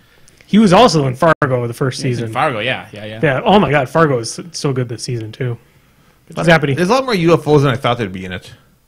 There was just one episode. That's a lot more. The second episode also had they talk about the space thing, and they had the little thing hovering at the end. The theme of I think there's aliens as a character in the second season. It ended. Watch the end of it because as a thing is going out, they're talking about their invasion of the planet. I'm telling you, there's a very weird alien theme going. In What? season I 2 of don't Fargo. know if you're watching the same show because it was pretty much with him in the butcher the shop. butcher shop, but then as it ended, there was the overvoice of the aliens talking about taking over the world, and they had the lights. It had all the lights from the saucer from the first episode. If you watched episode 1, there's a saucer, right? Yes, I did. I do remember seeing And the the saucer in colors first of the one. saucer was exactly on top of the. Oh, you need to pay more There's a attention. fucking saucer in Fargo? There are aliens were one of the characters this season in Fargo. I'm confused. So was I. Zappity. Grumble. Are you fans of 4X PC games? Explore, expand, exploit, exterminate? I don't know what that is. Like, Does it mean like what 4X? type of game? They're like StarCraft and stuff Oh, like that. which is your favorite civilization is most popular? Okay. For the computer, though, yeah. Oh, yeah, I guess Star Trek's a bad example, yeah, but... I think it's probably in the same vein, but I love the Masters of Orion 2. That's a class. I mean, that, Two is there is classic. actually the Three is terrible. Galaxy. What the fuck is it called? Galaxy. Truckers? No, yeah, kind of, but Race for the Galaxy? no. Fucking Galactic Civ is the big spin. Galactic Civ 3 is the most are the ones that are most close to that. I need to get into Beyond Earth, which is the space version of Civ, which is Civ 2 or Civ 4. Civ 4 has Leonard Nimoy doing voiceovers. Civ 4 with the Warlords expansion is my favorite of the XX. Not with the Beyond the Sword expansion with corporations and stuff. Civ 4 with the Warlords expansion, I love. Before Brian goes, I'm going to just say this. One of the reasons why I don't play those games is because they're all about the micromanaging. And if you give me power to micromanage, I will micromanage, and I will spend 3 days doing 2 turns. The games nowadays really make that less micromanaging. Masters of Orion 3, which is terrible, was interesting in that it had an ungodly amount of micromanagement. Like, you are galactic, entire solar systems, but you could manage all the way down to, like, individual buildings on the planets. Like, it was absurd. But because that was idiotic, it was all automated to begin with, which meant in actuality it had no micromanagement unless you turned it on, which was pointless because it always did it the best way possible for you. And so it tried to do both, and it was terrible because it didn't do either well. I don't know. I think I never really played a whole lot of them. I think the only one that I really gave a fair shake was like the Dawn of War series. And but that's still more RTS than it is conquering the world. Yeah. Well, then the Civ games are really all I've ever played. Every so often I just get in the mood where I want to just build, conquer, whatever I can, whether it's a galaxy or the world or whatever. It's a stress reliever because since I can't do that in real life, I can at least do it in a game. Yeah, pretend you're a warlord. There's a board game that's on Kickstarter right now that says that it's basically like it's a 4X style game. Seventh Continent? No, it's called Scythe. And so the anecdote I'm going to tell now because you're involved in it. So it's on Kickstarter and has 3 weeks left or whatever because this was I saw it on day 2 of the Kickstarter. Got funded in 2 minutes. Right. So I saw it and I'm like, this looks really interesting. I think I'm going to back this game. I'm going to buy this game, but I know Brian is a gung-ho guy. So I text Brian and I'm like, I'm 99% I'm going to back this game, so don't because, we don't need 2 copies. So you're like, I did it 7 minutes into the campaign. Yeah. I'm like, well, fine then. You saved me $100. Well, it's the guys who made Viticult. It's also the people who made it have made really good games, and it's good. So, yeah, it looks really good. Wouldn't Rome Total War, and that be considered kind of like one of those type of games? No, because they're the RT. Well, the Rome. It's kind of Total War games are kind of that way because you are building and conquering a universe. Yeah, but you're conquering the world in some certain time period. And they have the areas, and you move your armies to different ones. Yeah. The Total Wars would be more like it. Because you don't see every single battle in Total War. You just do certain ones. You could see every one. I mean, you could see every battle. Yeah. You would never late game would you never finish it. But the fact that it has these spaces, that you manage the commodities on, and then you move your army, whether or not you actually do the battle like in a Total War or don't do the battle like in a Civilization game is kind of irrelevant. The bigger deal is that you have the commodities grid on the map and you move shit around and whatnot. I'm trying to find a really good game like that to sink my teeth into right now. Nothing new. Beyond Earth has got an expansion which I've been tempted for. Dominions 4. What? Dominions 4. That's a game. I even printed out a thing that's big that taught you how to play it. Yeah. You did? It is a scary deep game. Yeah. So yes, Zappity Grumble. Who do you think will win War Machine Weekend? Not Nathan. Probably not. Nobody on this podcast. No one on this podcast. I was going to go around. I wasn't just singling you out. I was just going to start. I could win the LCQ with pigs. To be fair, you two are playing LCQ, aren't you? I went 3-0 last time with the pigs in the LCQ. And then, what? But in the LCQ, well, I was at 3-0 before I finally lost my game. Right. I lost the 4th round of the LCQ. I thought you were at 3-0. I dropped, motherfuckers. I could have won this thing. Well, I would have been 4-0, except I can't count to 10, and I got true line of sighted because I thought I'd killed all 10 Bile Thralls. And I had 50 extra attacks, and I didn't see the fucker behind something, and so I just wasted all my attacks, and then he purged and killed my entire army. Yeah, I think that's just as a side.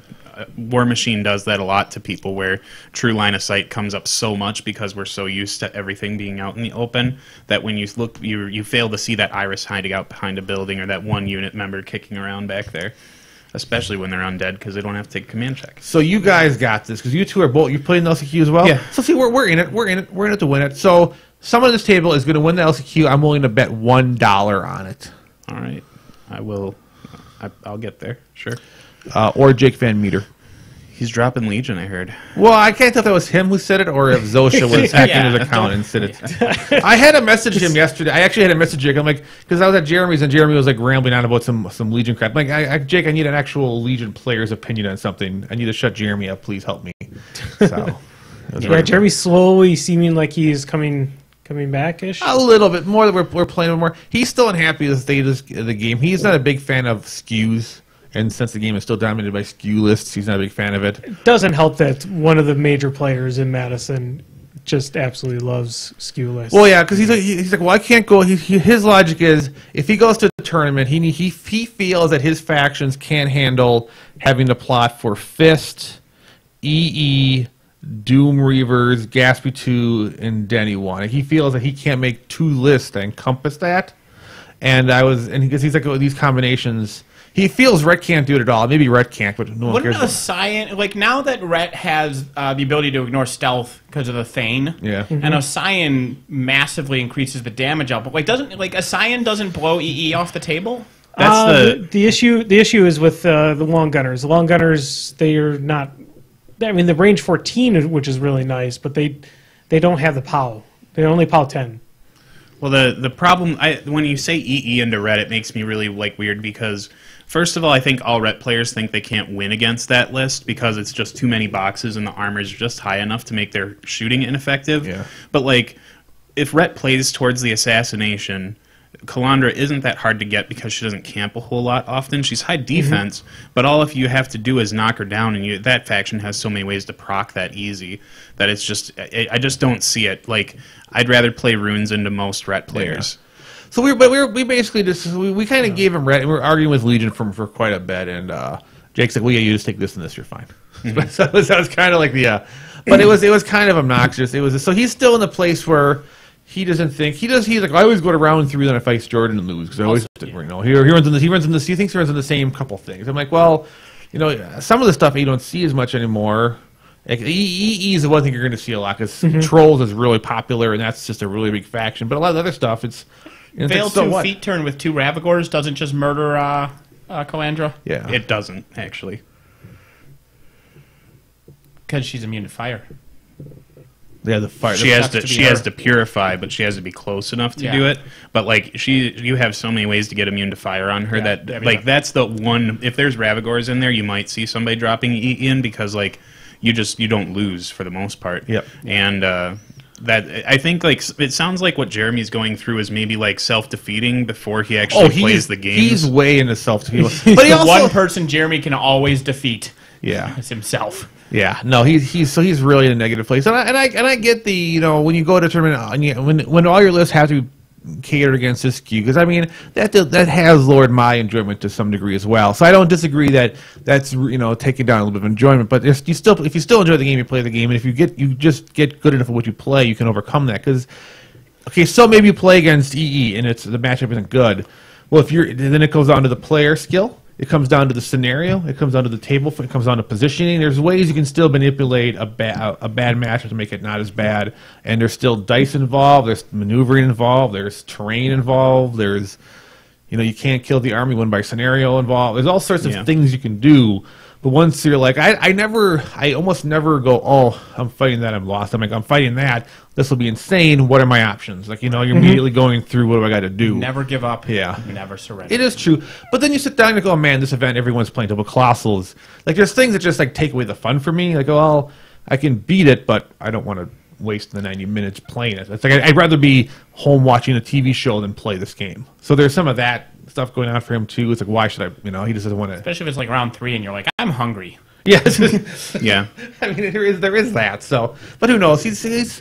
I think he's hopeful and excited that Mark III might shake things up a little bit. Maybe we won't see all these FA unlimited theme forces. We'll probably see theme forces, but maybe we won't see some of the skews exist as much, or maybe high armor spam won't be the flavor of everything. Could be a steamroller try. I mean, they might try it in steamroller for a year to see if going with no theme forces might be. Well, I don't think that's. I think theme forces. I think just we don't. I think if there wasn't such skewy theme forces. Well, I will always point out that Meat Mountain is not a theme force. Correct. So whenever people talk skews are an issue, and they're like, "Well, just get rid of theme forces," that doesn't do it. Yeah, no, it doesn't. Because you still have Meat Mountain, and you still have Scar with 30 Bane Knights. Yeah. These are not things that go away by fucking with theme forces. Scar with 30 Bay Knights is probably the most egregious of any of those lists out there. I think that's probably the hardest one to mess around with, like as far as the skews are concerned. But like the meta should try to correct itself sooner or later. But the problem is that the meta is skews, and the only thing that corrects that are more skews. So now it's just turned into a sea of skew. And the one challenge is when you only take 2 lists. It used to be taking some balanced lists, you could catch a percentage of your matchups. Now 2 lists,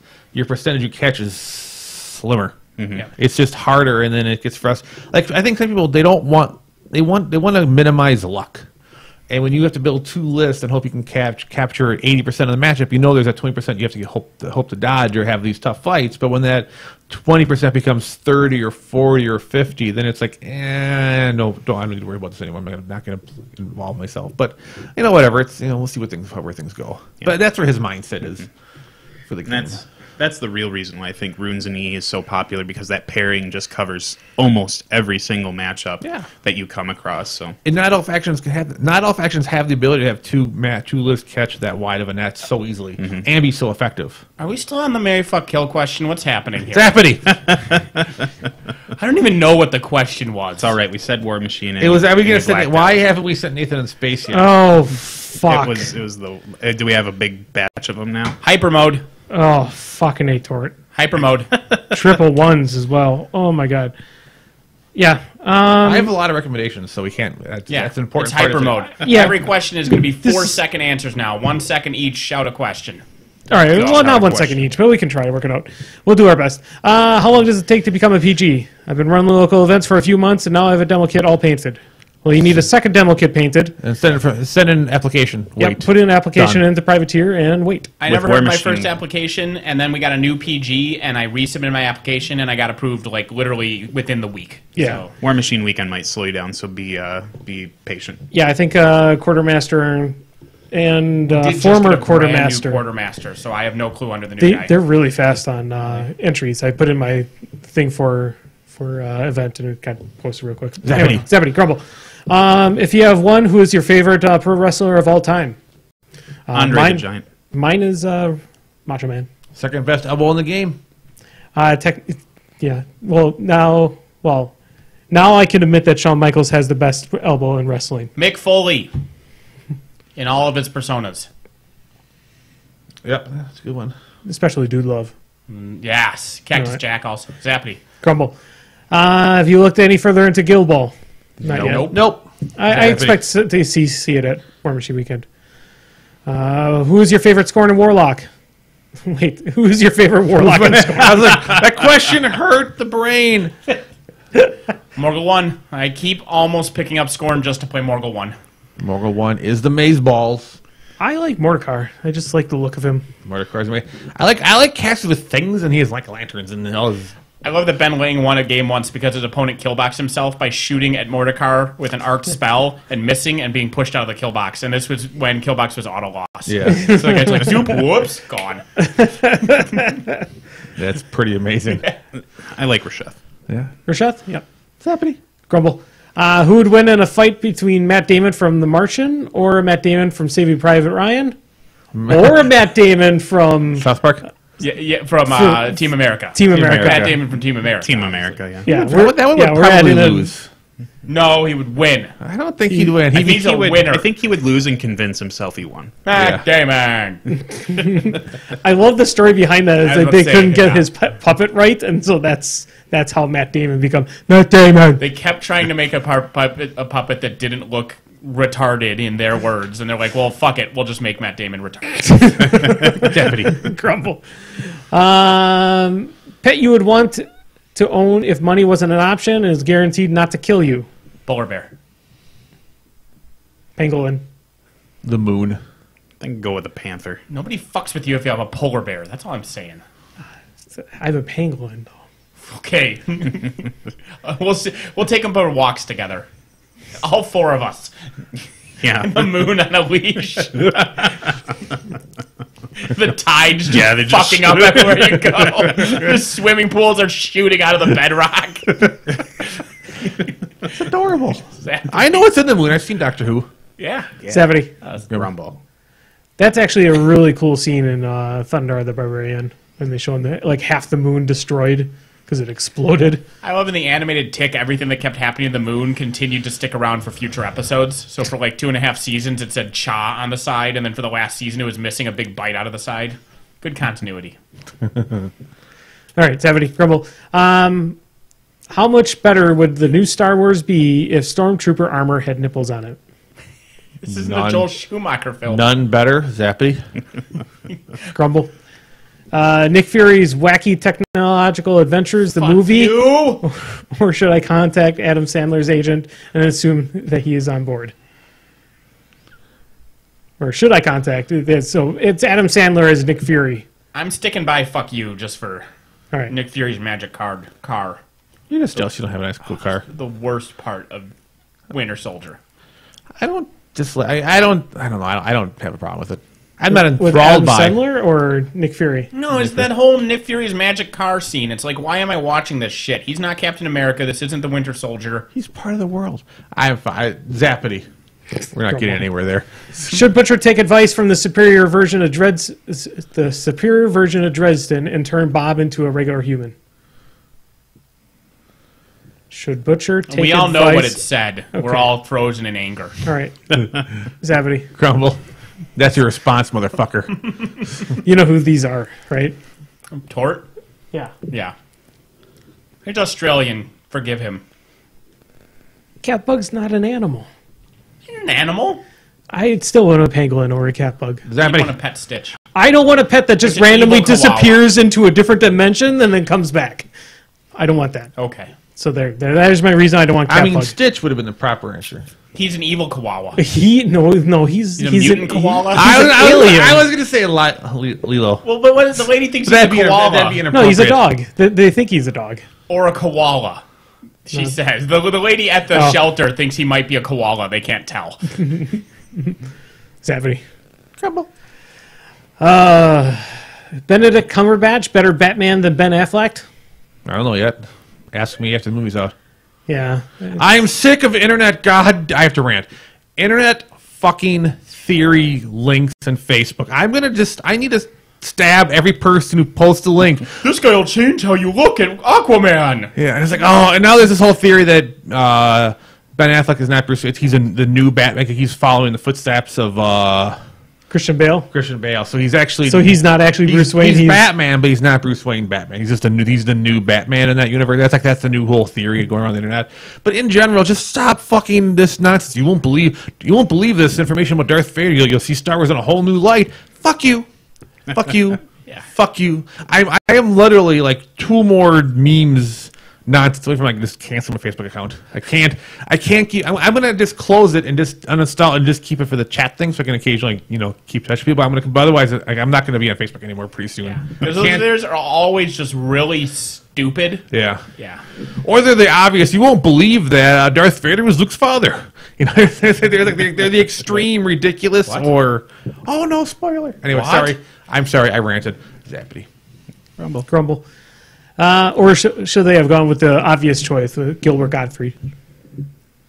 If Gilbert Gottfried would have been a great Batman. he would have. Well, I would have liked him better as the Riddler. He should be in everything. He'd be good as a duck. How good is the new Adele album? Zappity? Yeah. It just hit shelves. I don't know yet. Ask None of us are single women who recently were dumped, drowning our sorrows in a pint of Ben and Jerry's. Why would we listen to Adele? challenge accepted. That's my music I listen to while I'm building my rocket fuel for space. So player Adele as I'm. Tort says life goal achieved. Provoke Brian rant. That was Tort's question. Well, all these have been Tort's questions. That was a mild rant, by the way. I could go on for an episode of my hatred of those. We're short on time. Zappity.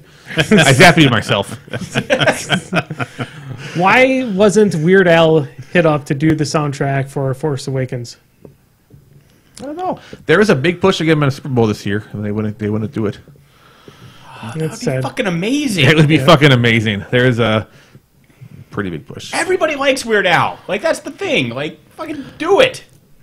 Yeah. Yeah. Will there ever be a Super Meat Boy game as good as Mass Effect 3? Don't even understand. I can't even. I don't. Sure. Super Meat Boy is already better than Mass Effect 3, so Yeah. yes. It makes more sense. Yeah. Well, from what It's I've less heard frustrating. is the ending is probably less frustrating than God. All right, Zappity Grumble. That's all. That's Twitter. That's everything. That's Twitter's. So we go to recommendations. Recommendations.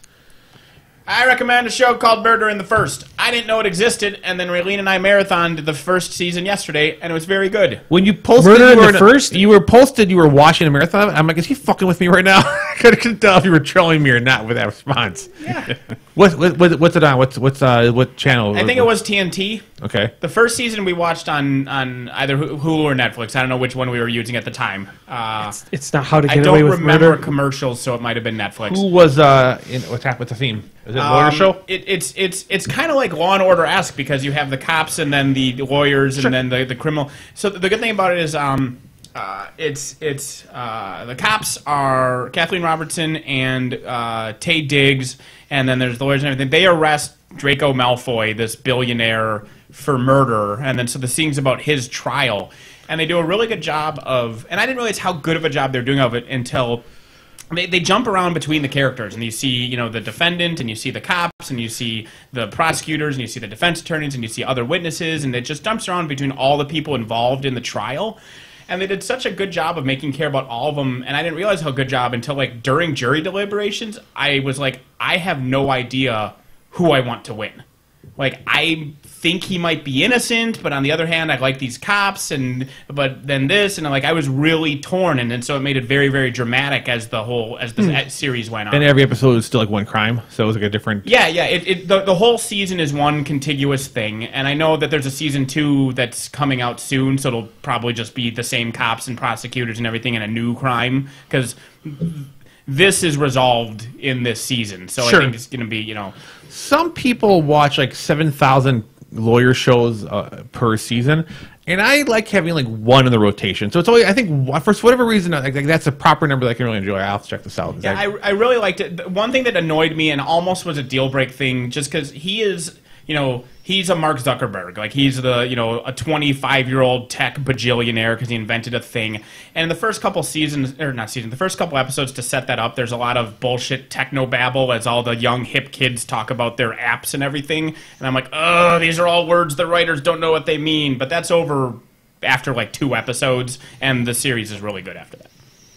Cool. And it's good in spite of that in the first 2, but that was definitely something that every time 2 20-somethings were talking about Uncanny Valley and apps and shit, I'm just like, you're making up words. That's why I can't stand. A lot of shows I watch go, oh, I found this on the dark web. I know they're going they love the keyword dark web, so I know shows are going off the rails when they. But once they like I said, from it's that is done and gone after episode 2 because they just have to use it to set up his character. So apart from that, it was really solid. It's no Grinder. I still like Grinder's like I said, I still like Grinder. It's no Arrested Development, but I have enjoyed every episode of Grinder I've watched. I was in the hotel in my god awful trip, and I happened to be on when Grinder was on. I watched the episode. That was kind of funny. Yeah. I mean, I didn't go home and throw my DVR, but I watched it. I laughed. It was amusing, and then I moved on with my life. I aim low on sitcoms. You know what I mean? It isn't Arrested Development, but yeah, exactly. That kind of a show is a very low bar, but can be funny. Yeah. Yeah, it's something to watch on Hulu. It's also very meta. The second episode, they even are because they keep talking about the show in the show and things about it, and they talk about introduce the new love interest and always changes things. And of course, they do that. The episode they introduce a new love interest, and they talk about how the second episode is never as good as the pilot episode, and they talk about that during the second episode, and so it's very meta, which is kind of cute. Yeah, whatever. Meta stuff done right can be hilarious. Or it's too meta. Who deleted Ray Donovan off the DVR? So, Murder in the First has a lot of naked butts because they're on cable, so they're allowed to show naked butts. TNT knows drama. And just a warning, there's a lot of, as a heterosexual male, I appreciated all the naked girl butts throughout the series. And then Steven Weber from Wings shows his butt, and I wasn't expecting it. So I've seen his butt so often, though. Okay, well, that's true. You're on that website. StevenWebersButts.com is a top 5. It's .org. All right, recommendation. One of the things that I guess has been new that I've been doing is using spackling paste when I'm basing my miniatures. Or not. I'm glad you went that direction. Well, no, I just paste. I didn't. I'm not going to do use it Indiana Jones on you, but If you mix that stuff up with your into walls. Come on, jeez. This is like, what? Where is he? Indiana Jones. There is no sexual acts for that. All right. Thank you, Andy. You saved us there. 'Cause I was Nuclear like, fridge. No. yeah, all right. No, it's fun. Like the problem that I see with people who put dirt on their bases for their minis, like it's all flat and uninteresting and just boring. But if you like mix spackling paste to kind of make like this big ball of stuff, you can kind of like wet it down and give it some texture to give it a little bit of movement. Plus, you get like these flat areas, so it doesn't look like you're standing on a bunch of gravel. I mean, like that's interesting stuff to me. So it brings a lot of visual interest to a mini if that's what you're going for. Yeah, Spackling it paste. makes it look like a little bit more than I just took some glue and then threw some gravel on it. Yep. That's one of the few things you've said that I found interesting. Yeah, it's great. Yeah, that's actually, I seriously, that was actually neat. I'm intrigued by that. It's a really interesting deal, especially for someone who likes making terrain because you just give it a little bit. More. When I made terrain, I had spackling shit all over the place. 'Cause I would always use it. Yeah, it was fun. Lucas wanted to make Indiana Jones a pedophile. True story. Right. He did. So when they're writing Raiders of the Lost Ark, if you do the math, like he and What's-Her-Face had a relationship like a decade earlier, which made her like 16. And Lucas was really pushing Spielberg to make her younger. But that was set in the 30s. Well, if he's fucking a 12-year-old in the 30s, he's still a pedophile. It's just more socially acceptable. If it's socially acceptable, it's not wrong. If it's not wrong to be a pedophile and you're a pedophile, you're still a pedophile. It's just not wrong. But how old was he? Like 20-something? Well, there's an age gap there. It depends on. Never mind. Age divided by 2 minus 7? Yeah, exactly. Zappity, please. It's your turn. It's interesting trivia that Lucas wanted him to be a pedophile. Google it. I'm not making it up. So we were talking about in the Zappity Grumbles, our favorite wrestlers. There is a documentary that came out last year. It's called The Sheik, and it's all about kind of the rise of the Iron Sheik. It's a very short documentary. No, it's not. No, it actually goes back to the 50s, basically when the Shah was in power over there. Is basically when he grew up. He's an old guy, obviously, but how he most of his life was actually training Olympic athletes. He trained when he actually after the Shah or one of their big Olympic guys was killed over there. Supposedly he had a heart attack or something happened to him, but he obviously was killed. And then he left Iran, came to Minnesota, of all places. And at the college he was at there, he just he couldn't speak really good English at all, but he just taught people how to wrestle.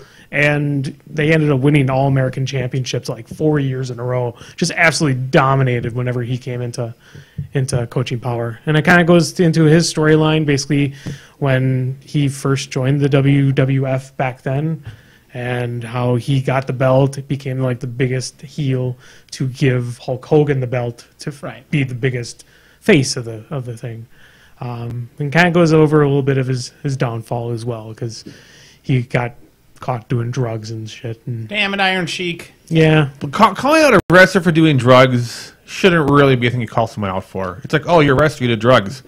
Obviously. Yes. Yeah. but Surprise! You're a wrestler. Here's more drugs. Sorry about Vince McMahon. Please don't shoot your family and kill yourself. That's what we don't want you to do. I don't want to give away the If the ending The is him documentary- shooting his family and killing himself. no. Spoilers. The odd part is Just though don't is Chris that Benoit. which is much different than any other wrestler story that I've seen.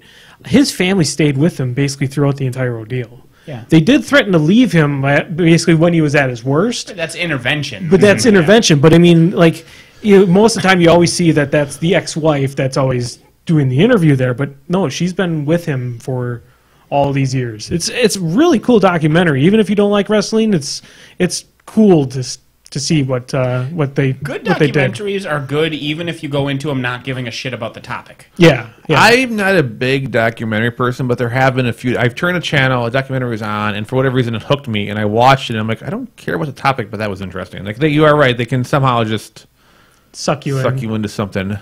Yeah. But I also don't like knowledge. Sometimes they give you information that scares my brain. Right. He just has, it's just a lot of, it's it's just a good story overall for him. Was He's it also insane. If you ever listen to or read his Twitter stream. Was it a WWE one? Because that's a problem Nope. with some documentaries. Is there's a documentary. Well, if it's a really good documentary, I'm like, okay, now I need to spend the afternoon fact checking that fucking thing. Like sometimes you watch it, you go, that was compelling. Now I need to go see what this was bullshit, and like spend like 4 hours on. I don't the think it internet. was really that bullshit because they didn't have any real WWE presence Yeah. in it. It was really all independent. Which probably had- makes it more accurate. They had some of the stars in there too. I mean, they had Mick Foley on there too. Yeah. They had The Rock. Obviously, Nikolai Volkov was there too. But kind of just, yeah, it didn't really seem like that there was a lot. It looks like it was all coming really from him and his family. Cool. It's an amazing documentary. I that liked it a Netflix? lot. Netflix, yeah, that's where I found it. I have 2 recommendations. Cheater. One's a board game. I got my board game, my Kickstarter copy of Blood Rage. Eric Larson made it, who he made Chaos in the Old World. It is a Viking-themed area control game that's basically taking place during Ragnarok. So you're having Vikings come on and pillage it. Basically, your Vikings are constantly pillaging and dying, and you want to die during Ragnarok. You want to go to Valhalla, and we played it a couple times yesterday. It takes no more than an hour and a half to play. It can go up to 5 people. The game is just super stellar. The miniatures are amazing. The rules are very, very straightforward.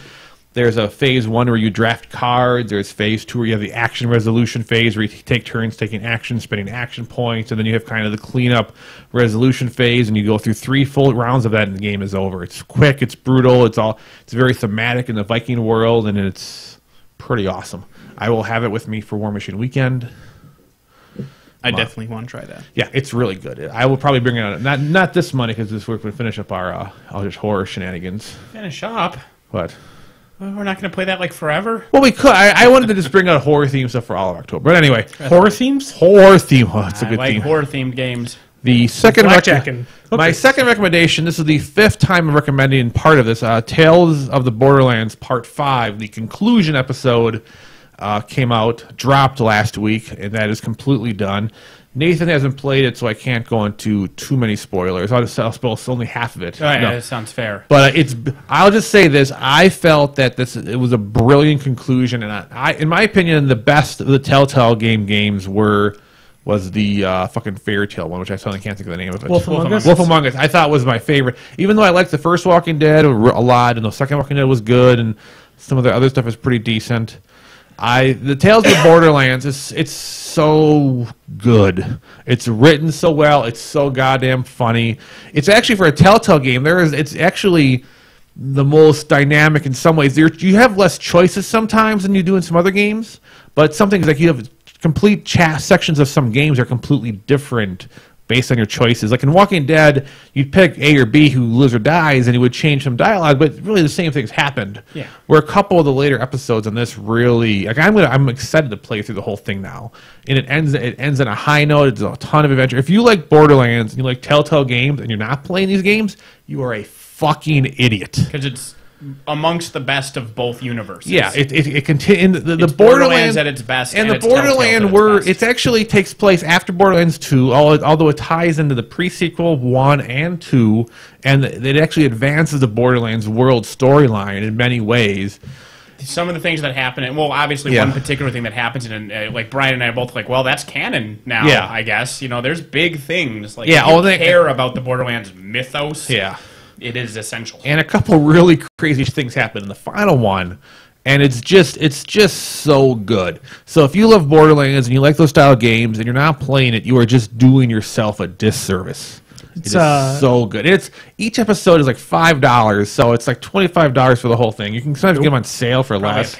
No, you can get it for cheaper. I was just looking at it over on the PS4. Yeah. You could just get the season pass, Yeah. Yep. which is episodes 1 through 3, and then it includes 4 and 5. Well, there you go. Yeah, and what is that like? 15 20? bucks. Yeah, it's basically 3 hours per episode, and you're going to want to probably play through it probably twice because there are enough changes and enough choices that will make the game so dynamic. It's so good. It is very good. Somebody is bringing up something that might swing you back around if Telltale would actually make a Mass Effect game. I would try it because it's made by first of all it's not made by BioWare because fuck them to the death to the graves. But Telltale, I haven't played their Game of Thrones. I'm going to do that next time. They have a Game of Thrones that's complete. I'm going to play. Did that complete already? Yeah, it's okay. the Telltale Game of Thrones game is complete. I'm going to play through that. That's the one I haven't played, and I don't know. Have you played it at all? Nope, I'm not telling you that. So I was waiting until it was done. I had some friends who played it and they thought it was okay, but how long is that taking? I feel like that came out years ago. no, it came out almost the same time as It came out almost the same time as the Borderlands. Yeah. Did it? It got done before the Borderlands one even. Okay. They've been. I mean, And what are they doing next? Wasn't there some crazy announcement that's coming out next year? I thought. well, they're doing right now the Minecraft story mode. Yeah, the Minecraft story mode, which is just ridiculous, but that's. It looks like it'll be fun. I'd probably try that. I would never play Minecraft. I'll probably. Telltale Games has gotten me to the point where if they make a game, I'm going to play based off the quality of what they do. Yeah. Yep. I mean, that's why I gave Wolf Among Us a chance. I'm like, I don't know anything about the series, but I've enjoyed their other games, and I played it and fell in love with that thing. So, they're on a roll. Yeah, I'm just looking at Patton Oswalt is the main character in the Minecraft game. Yeah, I'm just trying to Brian. see what. Oh, nice. I didn't even realize Chris Hardwick was in Telltale Games. He's been His character's in he's Tales been every from the single Borderlands. episode, and I mean the voice was familiar, but I keep forgetting people actually use Chris Hardwick for anything other than random internet nonsense now. The Walking Dead or The or Talking At Dead. The Midnight. Talking Dead is picked up so well that he actually is more mainstream to things now. Oh, I didn't realize this was Delta because I was looking to try to find what they did. I didn't realize there was a Jurassic Park game that my stepson played like 4 or 5 years ago, and I just now found out that was a Telltale Games one. Yeah. But I don't think that one is really as episodic. But No, and the Walking Dead's really when they hit their stride. I think I'm not, but yeah, I'm all in. But I cannot say enough good things about Tales of the Borderlands. It's probably my favorite game of this year, easily. I'll have to give them a try. I've never tried anything from them. Yeah. The first couple were much less choice driven. It was just dialogue driven, but I was just laughing after. It was just so. I mean, and some of the enjoyment does come from being a Borderlands fan, but it's still well written, funny, regardless of some of the references. I don't think you need to know all the references to laugh at something that's funny. Mm-hmm. Obviously, in jokes, and it adds the next level. But I still really want to. I know it's going back in time though. I still really want to play throughout all of Borderlands 1 and play all the expansions. I've heard so many good things about a couple of the expansions of that being really good, and I played the Undead one, the Halloween one, which was amazing. The Borderlands 1 Halloween. The Borderlands 2 or Borderlands 1 Halloween. But there's a Borderlands 1. The weird thing for me, I got Borderlands 1, and I played it, I beat the game, and then I was going to go to the DLCs. But all the DLCs, except for the one that I played, were all 8 levels higher than my character was. Normally when you get the DLCs, it launches at the exact same level.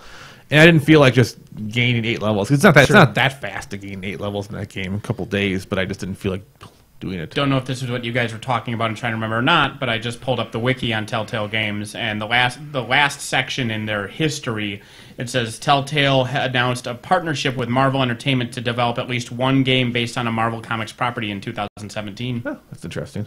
I don't think it was that. Yeah. I could be mixed, but they're on a roll. Yeah. Yeah. All right. The only other thing it has is Walking Dead Season 3 next year. Yeah. And I'm sure they'll expand. I mean, I'm sure that they'll keep their licenses with Borderlands and Game of Thrones are good, and people like them, which I'm pretty sure the reviews have been good on those. I'm sure as long as it doesn't cost them too much to keep the license, they'll keep making games in those universes. All right. We call it quits. Yes. Yeah. All right. Thanks for watching / listening. Fuck off.